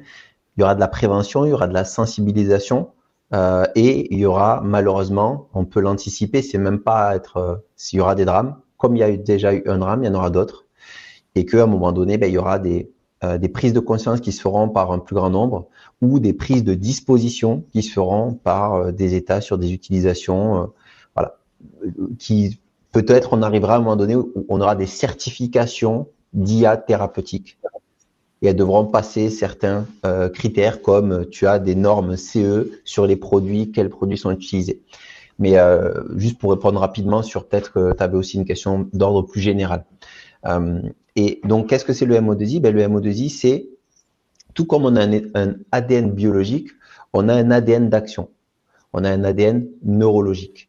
Le MO2I, en fait, c'est notre manière naturelle de fonctionner. Et notre manière naturelle de fonctionner, c'est un automatisme. C'est un mécanisme qui est absolument automatique, qui s'est encodé en nous depuis l'enfance et qui fait que dans certaines situations, et c'est ça le génie, c'est on n'est pas génial dans toutes les situations, mais que face à certaines situations, on a développé une capacité créative, extrêmement développée, puisque on rappelle le subconscient, c'est des millions, voire des milliards d'opérations à la seconde. D'accord? C'est ça le subconscient. Il n'y a pas que les IA qui peuvent faire des milliards d'opérations à la seconde, il y a aussi un système nerveux, un subconscient. Et donc, ce processus-là, subconscient, tu l'utilises tous les jours, on l'utilise tous les jours, sans même s'en rendre compte parce que c'est un automatisme. Et c'est le bon et le mauvais côté, on va dire, du MO2I, c'est que le MO2I, du coup, notre manière naturelle d'avoir du génie, eh bien, elle est invisible à nos yeux. Pourquoi? Parce qu'elle est évidente pour nous. Qu'est-ce qui est évident pour nous? On ne se pose pas la question, on ne se dit pas que ça a une valeur, que ça a une portée, que ça a une importance. Au contraire, on a tendance à le minimiser et le terme qu'on emploie, c'est même à le banaliser. Donc, le MO2I, c'est un processus subconscient qui fait que quand je suis dans le bon environnement, dans le bon contexte, eh bien, je vais être en capacité de trouver des solutions très pertinentes, d'être très créatif et d'être très émulsé, donc très dans un plaisir profond à agir dans certaines situations. Donc c'est tout ça le mode opératoire, c'est un mode d'action qui a un sens, c'est-à-dire qu'il agit dans certains contextes et qui a une portée, un objectif, puisqu'il m'amène d'un point A, un inconfort, ce contexte, vers un objectif, c'est-à-dire une zone confortable. C'est une capacité de transformer certaines situations de manière très naturelle, sans effort ressenti. Et du coup, dans cette capacité naturelle, eh bien, on va se retrouver que lorsque je suis, par exemple, on cite un thérapeute, alors certains thérapeutes, ils vont avoir une capacité à ressentir, on parlait de tous les sens, à ressentir, à analyser, à capter certains états émotionnels de personnes qui sont dans des situations particulières et à partir de ces informations captées par le subconscient, il va les analyser encore une fois de manière très subconsciente mais à une vitesse extrême. Il va être en capacité de trouver une solution de manière presque instantanée qui va totalement subjuguer la personne, qui va amener la personne complète dans une prise de conscience totalement différente de quand elle est arrivée le voir. Et c'est ça le principe d'avoir un MO2I et de le mettre en place dans un accompagnement, c'est qu'il va être au service des personnes qui vont venir nous voir, puisque ça va être, une fois que je connais mon MO2I, je sais à qui je peux ou face à qui je peux l'amener, puisque je comprends dans quel contexte, dans quelle situation je suis très efficient. Et du coup, je vais pouvoir transformer, avoir un impact beaucoup plus rapide, efficient, dans le plaisir et le sens, que si je suivais un simple protocole, une simple méthode. Donc voilà un petit peu ce qu'est le MO2I et voilà ce qu'il produit dans l'accompagnement. Il produit des accompagnements qui sont plus rapides, plus efficaces, beaucoup plus impactants. Et d'ailleurs, je dis souvent aux gens, j'ai dit ça à un jeune hier qui va, et j'étais assez impressionné, il est assez jeune, je crois, il a 27 ans, 28, et qui veut déjà faire son MO2I. Il n'est pas dans l'accompagnement, mais je lui disais en fait, quand tu es dans ton MO2I, tu marques les gens. Les gens te remarquent. Et quand tu marques les gens, quand ils te remarquent, tu as un impact dans leur vie qu'ils ressentiront toute leur vie. Et du coup, là, ton accompagnement, il est efficace. Là, ton accompagnement, il sera jamais une IA, donc tu ne seras jamais concurrencé par une IA si tu trouves ta manière de faire et que tu calques ton activité sur ton mode naturel. Car ça, c'est bien, et je l'expliquais encore aujourd'hui à quelqu'un, beaucoup de personnes se trompent à choisir une formation avant de savoir quelle formation est la plus adaptée à eux.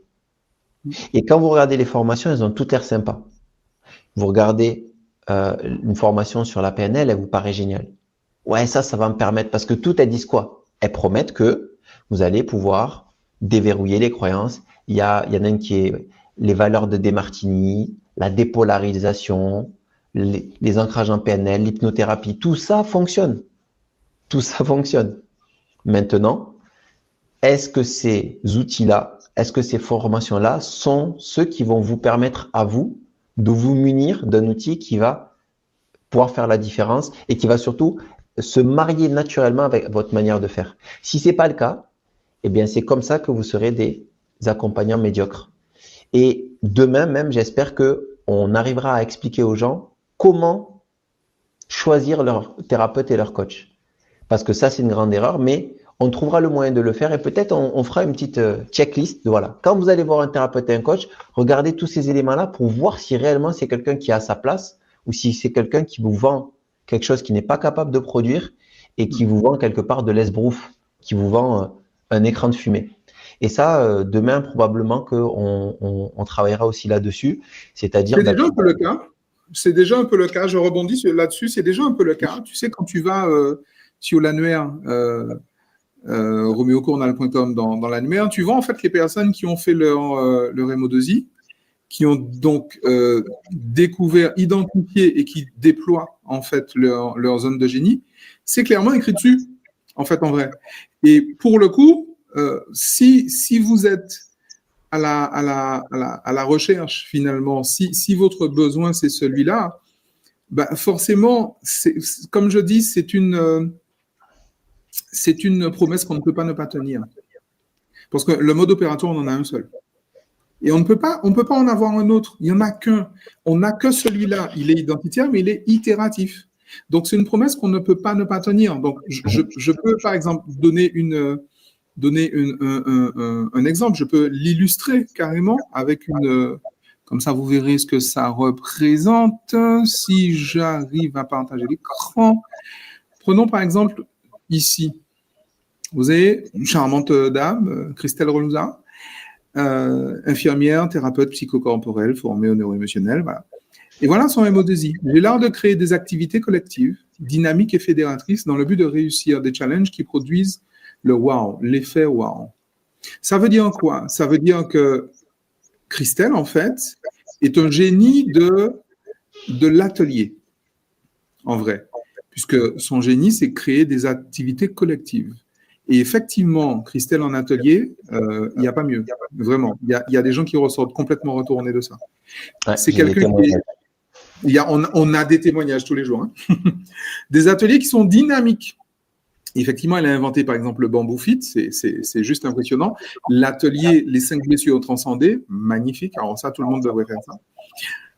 Réussir des challenges qui produisent le wow. C'est-à-dire que toutes les personnes qui justement, dans leur vie, dans leur besoin de changer de réalité personnelle, c'est des gens qui ont besoin d'en mettre plein la vue. Il y a des gens comme ça qui ont besoin de cet effet wow.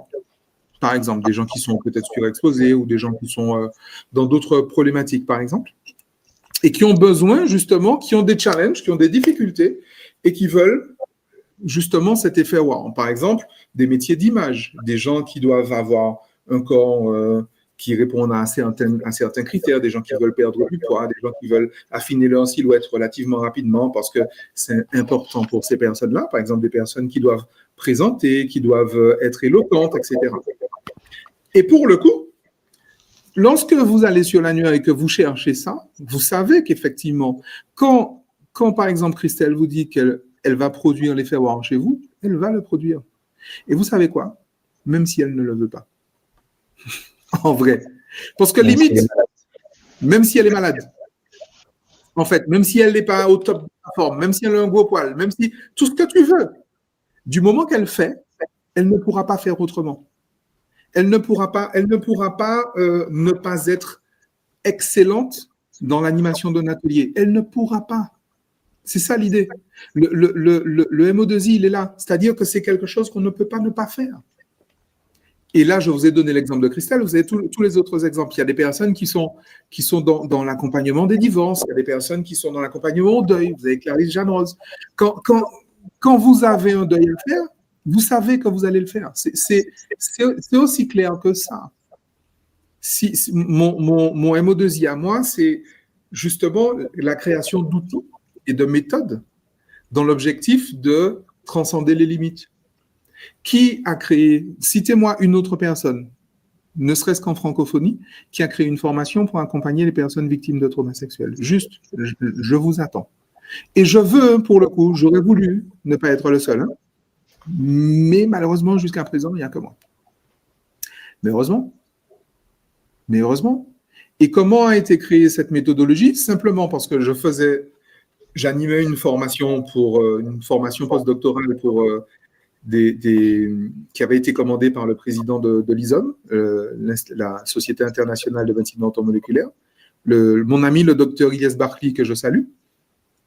Et en faisant cette formation, il y a des gens qui me disent, mais écoute Roméo, et là on a, par rapport à ce que tu nous enseignes, l'accompagnement neuro-émotionnel, là on repère effectivement un besoin sur les traumas sexuels.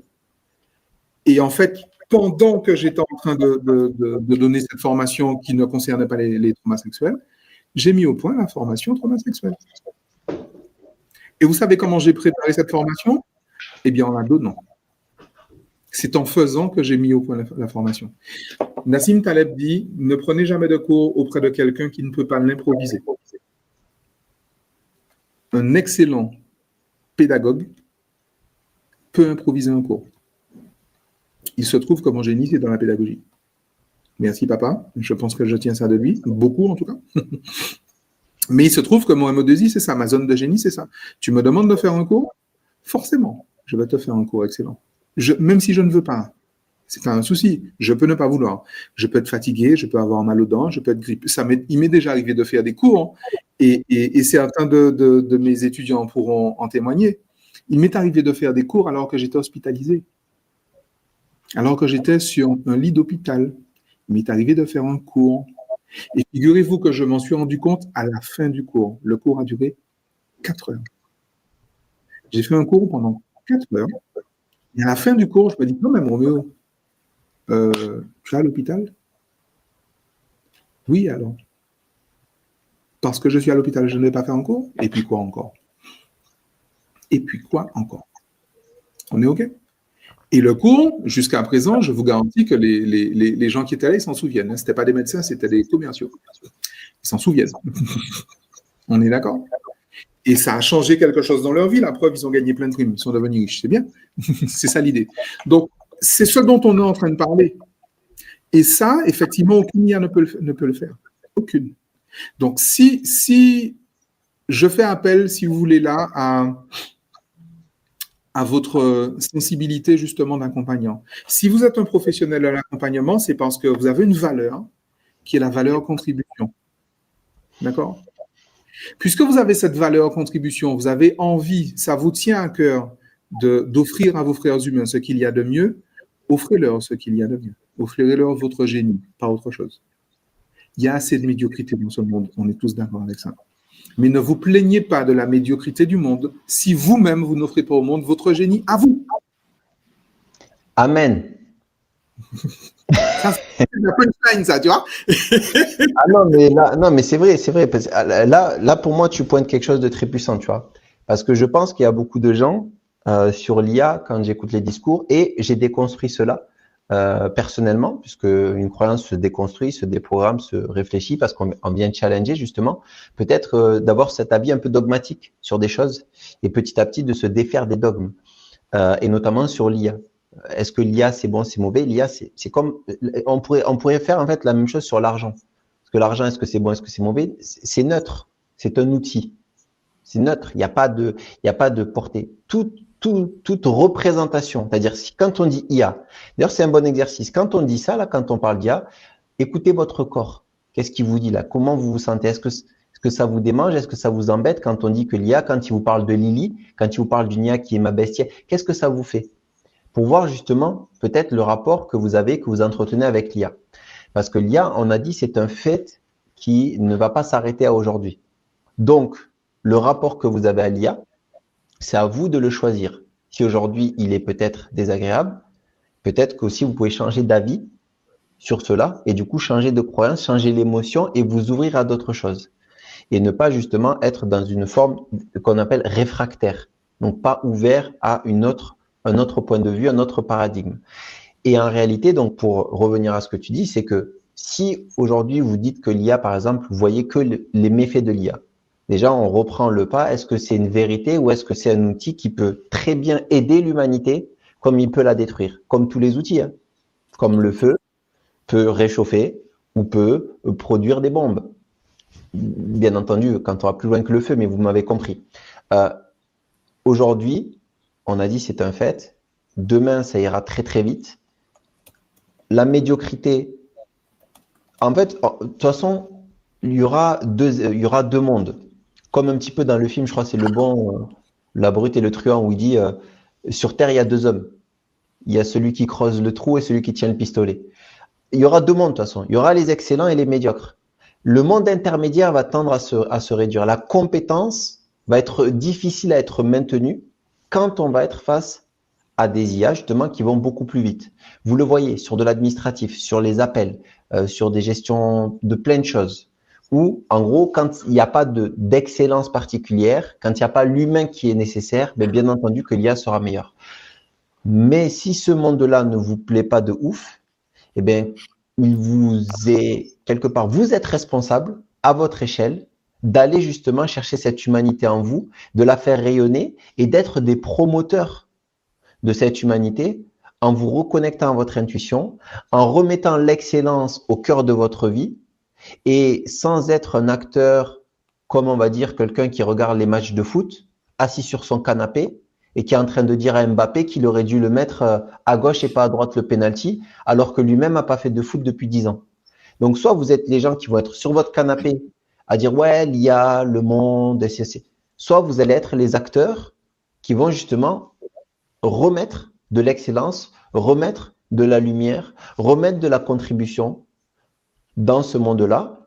Et donc, soit vous participez activement à cela, soit vous êtes spectateur à vous plaindre. Mais demain, il y aura pas 3 mondes. Il y aura pas 3 mondes. Je le dis souvent rigolant, mais il y a le paradis et l'enfer. Il y aura 2 mondes. Il y aura les excellents, il y aura les médiocres. Vous verrez, prenez mes mots, on se redonne rendez-vous dans 2-3 ans, vous verrez que ce sera ça. Parce qu'il y aura des IA en fait qui seront bien meilleurs que déjà aujourd'hui, hein, que la majorité des thérapeutes. Je dis bien, hein, je répète, que la majorité des thérapeutes. La majorité des thérapeutes. Aujourd'hui. Donc demain, ce sera l'immense majorité, sauf ceux qui seront ultra connectés à leur intuition, à leur excellence naturelle, qui la comprendront. On est invité par la vie, par l'univers, par Dieu, par ce plan qui est en train de se tramer, qui nous force à redevenir de plus en plus humains. C'est comme ça, c'est la route que ça prend. Maintenant, le choix, il est le nôtre. Quelle route je veux prendre, à quoi je veux participer, je veux être acteur de quelle voie. Et on est libre de ça. Par contre, on ne pourra pas se plaindre si on n'est pas acteur. Moi, je refuse la victimisation. Il y a même quelqu'un qui m'a dit en rigolant que la première des victimes, c'était Iblis, pour ceux qui reliront les grands textes. Puisqu'il s'est plaint en gros que Dieu les feintait. Donc le premier à s'être victimisé, c'est le diable. C'est juste pour dire peut-être que le principe de se victimiser n'est pas un principe qui va apporter beaucoup de lumière au monde. Donc on a le choix. L'IA, elle est là, on le répète. Qu'on aime, qu'on n'aime pas, c'est factuel. L'humanité est arrivée à ce point-là. Maintenant, comment on va l'utiliser? Et on peut l'utiliser à bon escient, à très bon escient. Et elle peut être très bénéfique pour l'humain. Et elle l'est déjà. Hein. Elle l'est déjà dans plein de pans. Mais c'est juste pour dire philosophiquement, on est à un virage. Ce virage-là, on choisit comment on le prend. Voilà. Effectivement. Et encore une fois, il y a que 2 voies, ou la voie de la victimisation, ou la voie de la responsabilisation. Je suis ou victime ou responsable.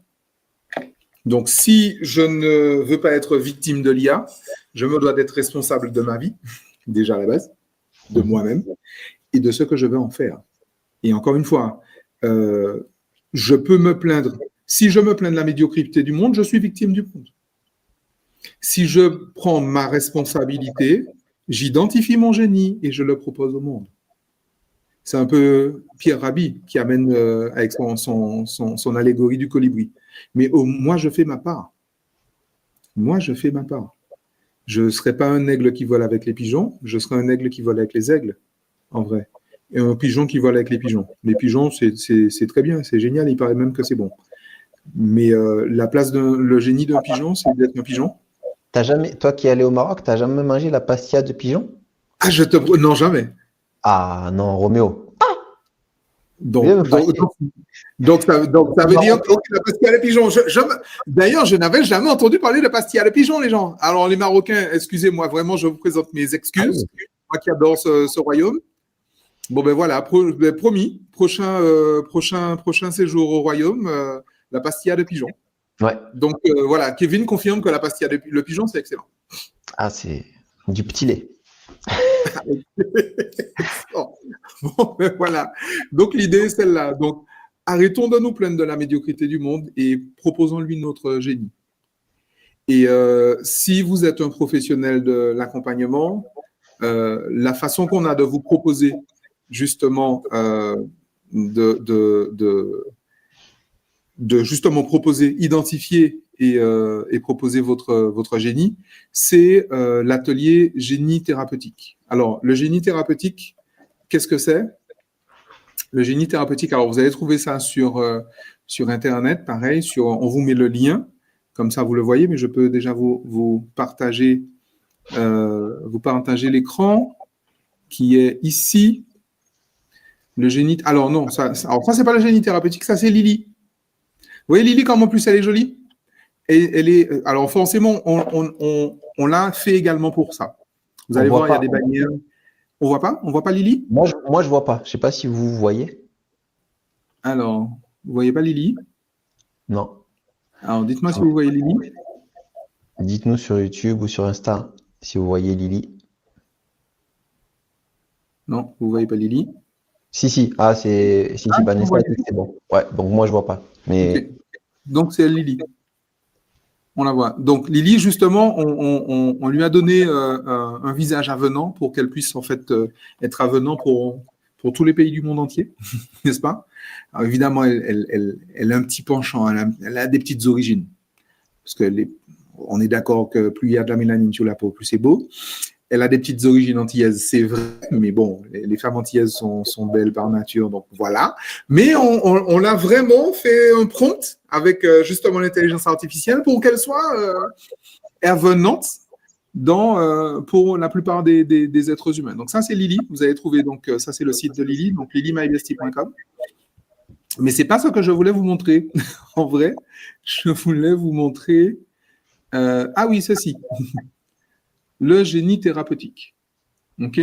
Donc, je vous mets le lien en commentaire. Donc, comment on fait quand on est un professionnel de la santé mentale, de l'accompagnement et du bien-être, comment est-ce qu'on fait pour proposer au monde son génie, pour identifier son génie et proposer au monde son génie? Comment on fait ça, Monsieur Adeoti? Dites-nous tout.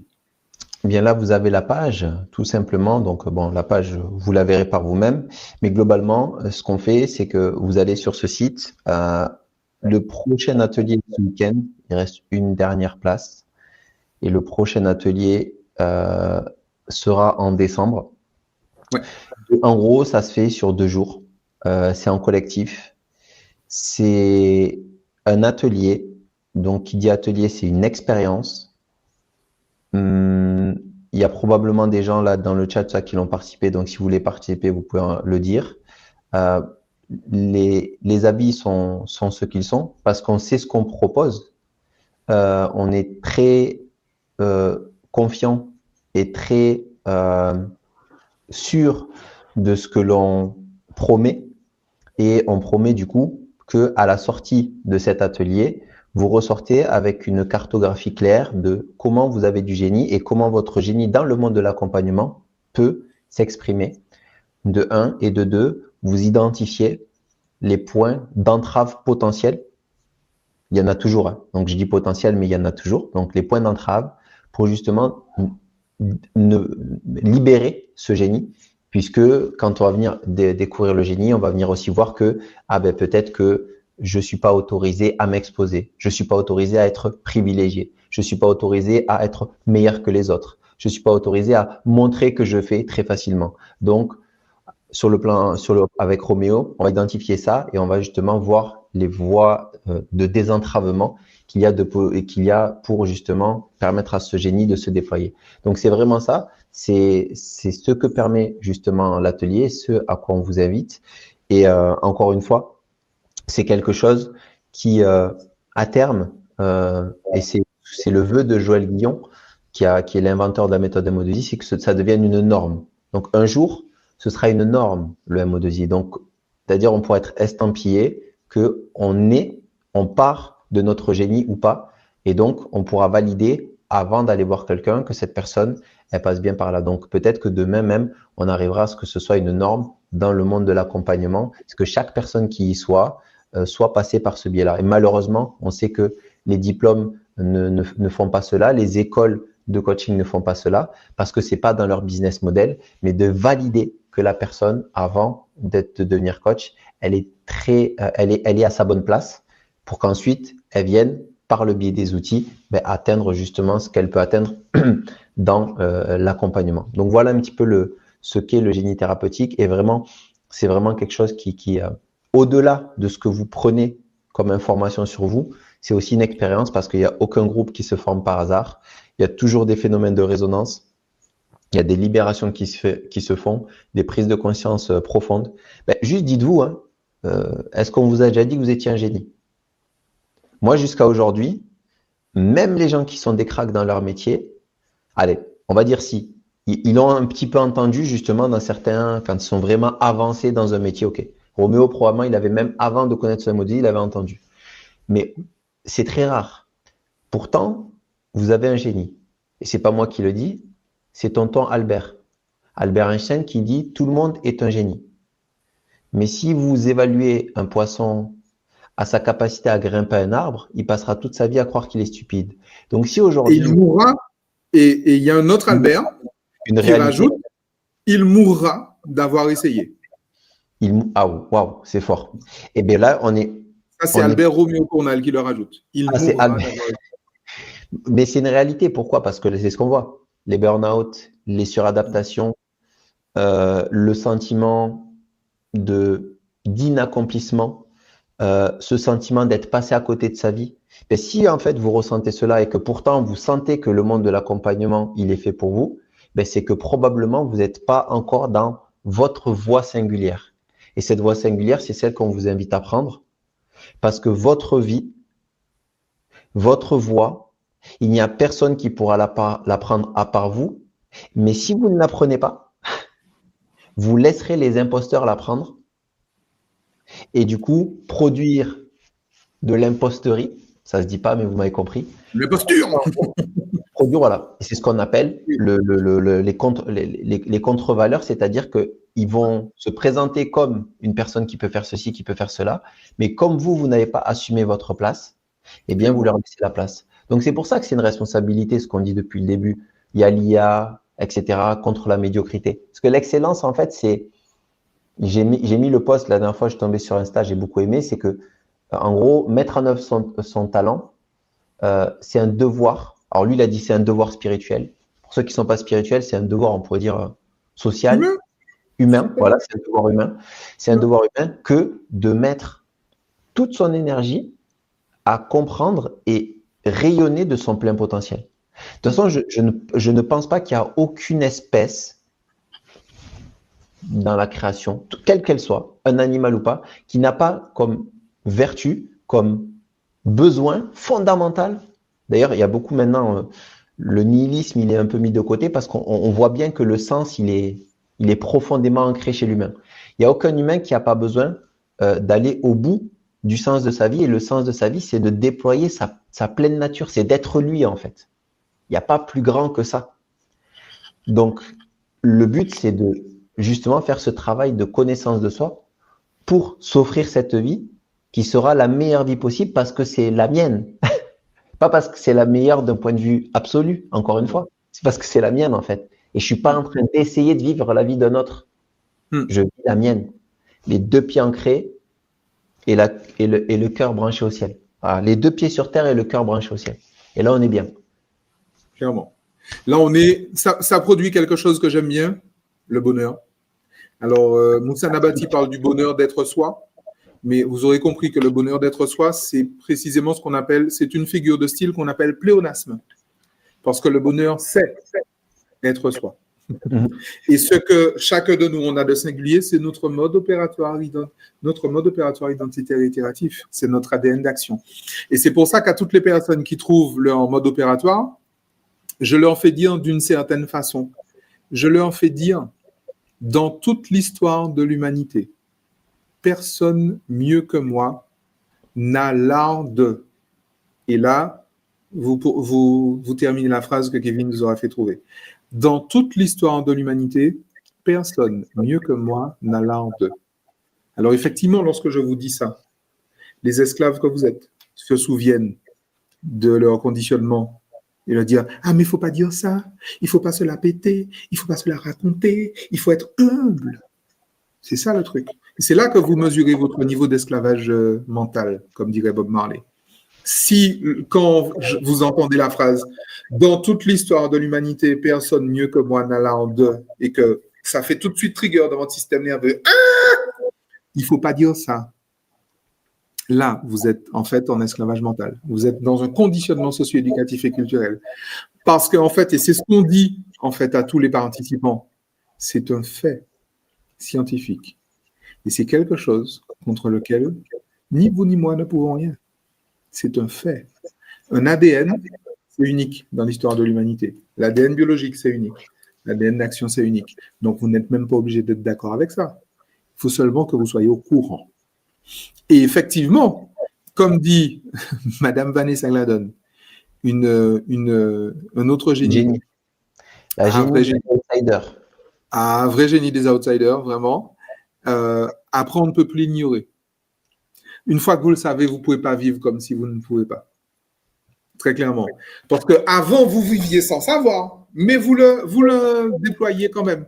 Et ce qui est génial, et ce que vous allez voir justement avec l'atelier, c'est que même le mode opératoire que vous avez utilisé pour cacher votre génie, c'est ce même mode opératoire. Vous avez dû utiliser votre génie pour cacher votre génie parce que vous n'en avez pas d'autre. Vous avez dû utiliser votre propre mode opératoire pour cacher votre mode opératoire parce que vous n'en avez pas d'autre. En vrai. Et que vous ne pouvez pas en sortir. Vous ne pouvez pas en sortir. Et c'est la raison pour laquelle, lorsque vous l'identifiez, vous ne pourrez pas l'ignorer.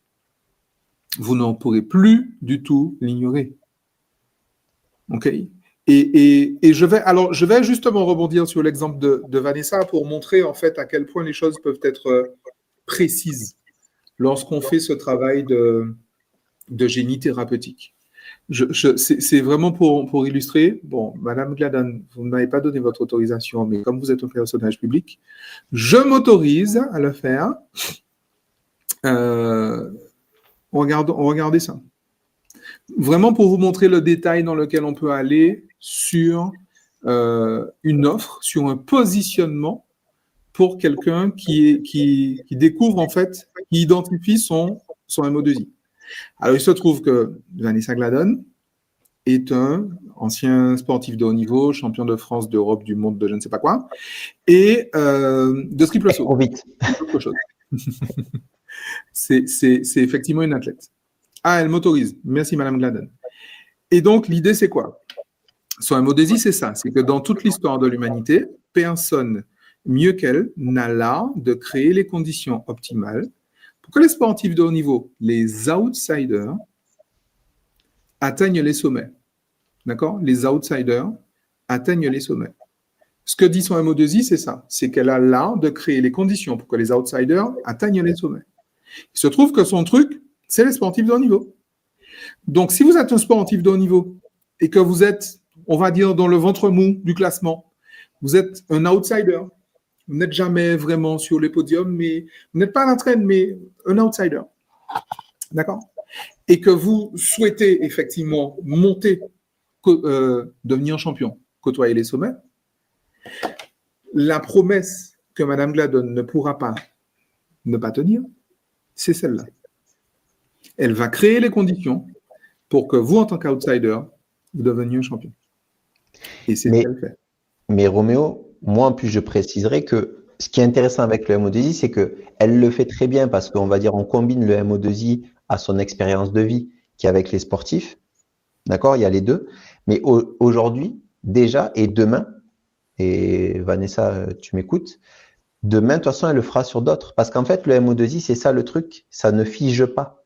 Donc là, quand on parle d'outsider, c'est vraiment le concept. En gros, c'est quoi? C'est celui que l'on n'attend pas. C'est celui qui n'arrive pas à atteindre des sommets. C'est lui l'outsider. Donc, ça peut être un outsider. Et je sais qu'elle a déjà accompagné des gens qui ne sont pas des sportifs. Mais quand ça va quelque part devenir une référence chez les sportifs, ça va devenir une référence chez tous ceux en gros qui ont cette envie de sommet, mais qui se sentent à un moment donné dans ce rôle d'outsider. Donc, c'est quand même des gens, et là je le précise, je pense, c'est des gens qui sont ambitieux. Voilà, tu le fais avec d'autres en effet, mais en fait, cette portée, elle est réellement sur d'autres. Et c'est ça aussi qui est intéressant avec le MO2I, c'est que le MO2I, il va donner notre positionnement un éminent pilote d'avion. Vous voyez? Donc, un pilote d'avion, probablement, qui n'arrivait pas à avoir le rôle de capitaine, qui n'arrivait peut-être pas à piloter la 380 ou à rentrer chez Fly Emirates, que sais-je. Et du coup, c'est ça que ça va débloquer. Les fans de la 380, je confirme.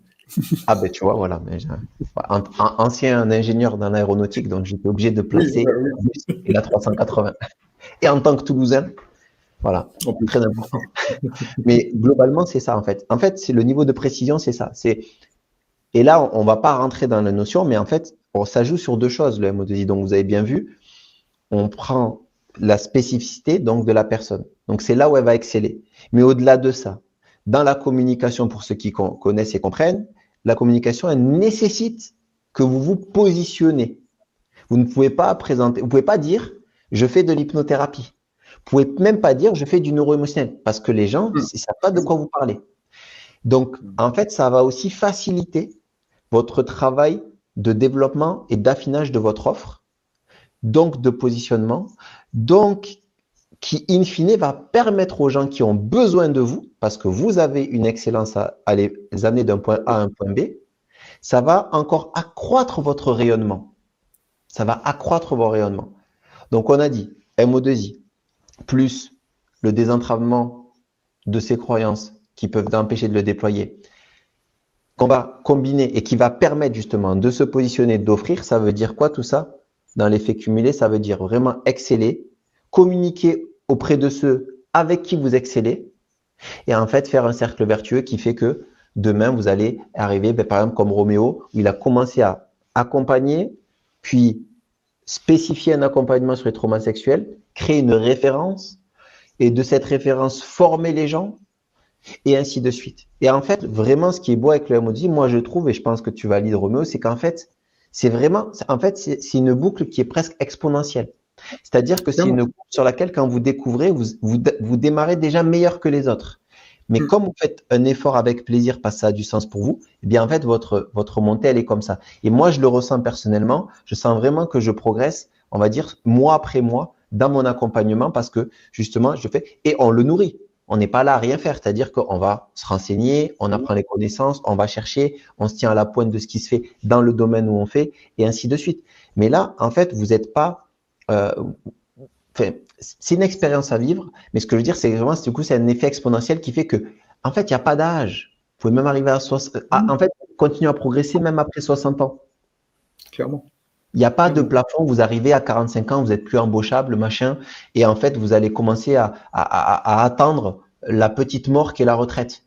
C'est clair. Et c'est même tout l'inverse, en vrai.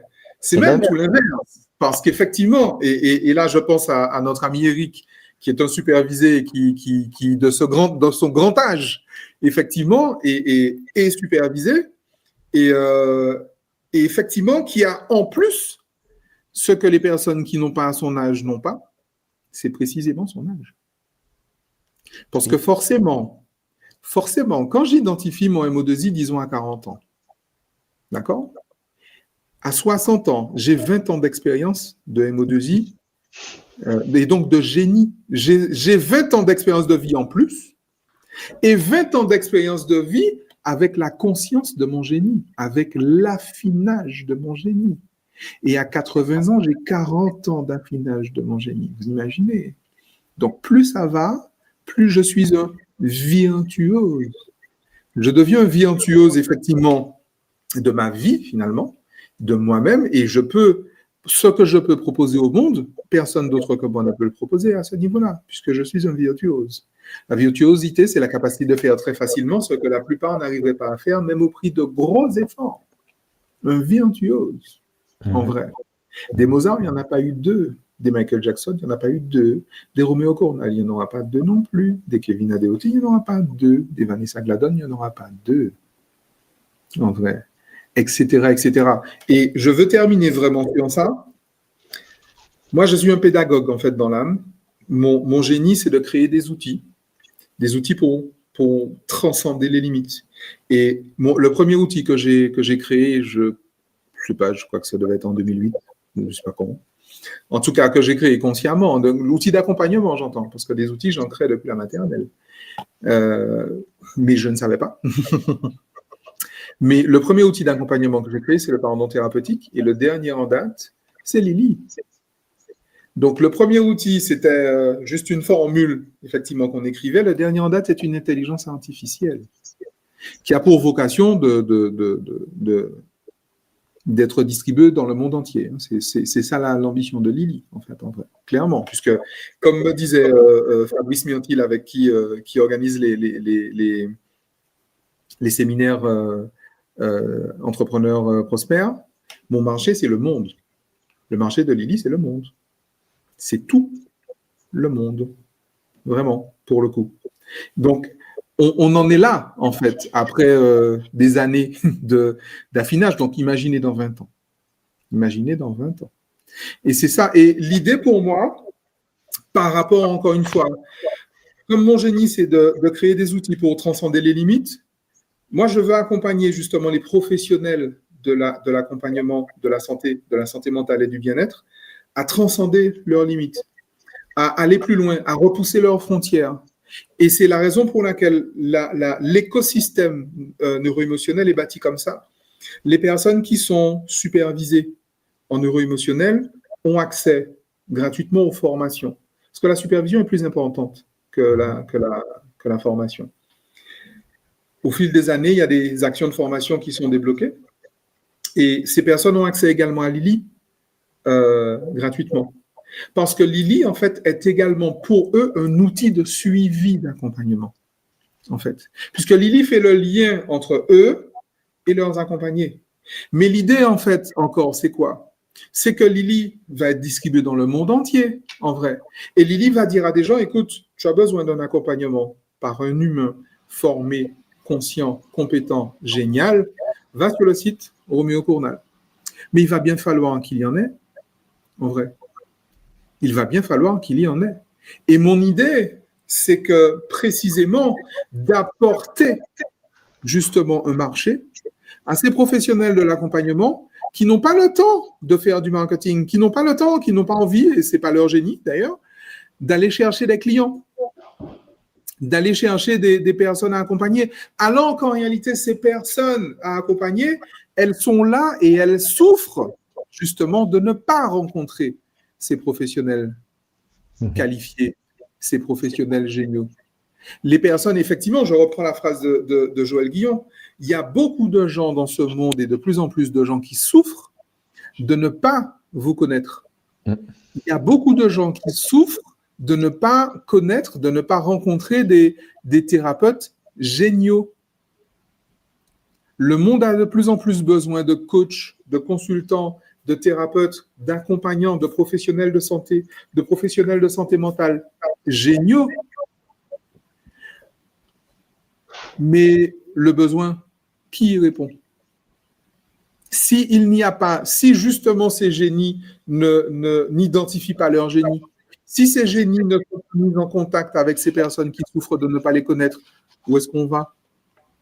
Ma responsabilité, la responsabilité que j'ai prise, c'est de mettre en contact ces personnes qui souffrent, de ne pas connaître des thérapeutes géniaux, des coachs géniaux, des accompagnants géniaux, des professionnels de la santé mentale géniaux, qui souffrent de ne pas connaître ces personnes. Et la responsabilité que j'ai prise, c'est de mettre en contact les personnes qui ont besoin avec ces personnes qui ont ce génie, en fait, d'accompagnement. Et c'est ça, en fait, l'idée. C'est ça l'idée, le modèle économique, si vous voulez, du MO2I, c'est vraiment ça. C'est vraiment ce dont il s'agit, en fait. Je veux vraiment que... Je suis persuadé qu'accompagner ses frères humains, c'est le plus beau métier du monde. Vraiment, vraiment, c'est le plus beau métier. Alors, je dis que c'est le plus beau métier parce que c'est le mien. Et comme je crois que c'est le plus beau métier du monde, j'estime que les personnes qui font le plus beau métier du monde doivent avoir les plus belles vies du monde. C'est une croyance comme une autre. Mais c'est ma croyance. Et c'est à partir de cette croyance-là que j'ai créé Lily. C'est à partir de cette croyance-là que j'ai créé le neuro-émotionnel. C'est à partir de cette croyance-là que tous les jours encore, je crée des outils. Je vous ai dit que le dernier outil, c'était Lily, mais ce n'est même pas vrai. J'ai créé un autre outil après Lily. Après Lily, il y a Bob, qui est le petit frère de Lily. Mais il y a un outil qui est encore plus récent, l'acte d'émancipation. C'est encore tout récent. En fait, en vrai, ça date d'il y a quelques semaines. D'accord? Et je crée tout le temps des outils, c'est mon génie. Je ne peux pas m'empêcher de faire ça. Et ces outils permettent de transcender les limites, permettent de repousser les frontières, permettent de redéfinir les standards. Et il n'y a personne qui fait ça mieux que moi dans l'histoire de l'humanité. C'est Kevin qui me l'a dit. Donc c'est vrai. Et c'est un fait scientifique, le MO2I, on est d'accord. C'est un fait scientifique. C'est neurologique, en fait. C'est-à-dire c'est neurologique. C'est même plus que scientifique, c'est neurologique. Neurologique. C'est biologique. C'est la vie. C'est le vivant. Exactement. C'est le vivant. Et c'est lié à le mode de fonctionnement d'un système nerveux qui est là pour nous protéger. En fait, c'est issu d'un système pour nous protéger. Mais en fait, quand on le conscientise et qu'on sort justement du mode, parce que c'est l'enfant qui l'a créé, donc l'enfant il a dû se protéger dans un environnement. Une fois adulte, en fait, c'est l'outil par lequel on a beaucoup de créativité. Donc en fait, c'est tout simplement un processus neurologique à la base qui est surtout de la protection, mais si on va un petit peu plus loin, qui est après un outil qui peut être justement l'outil, et c'est ça qui est assez beau chez l'humain et qui est la preuve de l'antifragilité, c'est que ce qui a pu, la fameuse phrase « ce qui ne me tue pas me rend plus fort », qui en fait est d'une pertinence totale, c'est que ce qui m'a poussé à survivre enfant, c'est ce qui va me pousser à rayonner adulte. Je sais pas si en fait si vous comprenez de quoi on parle.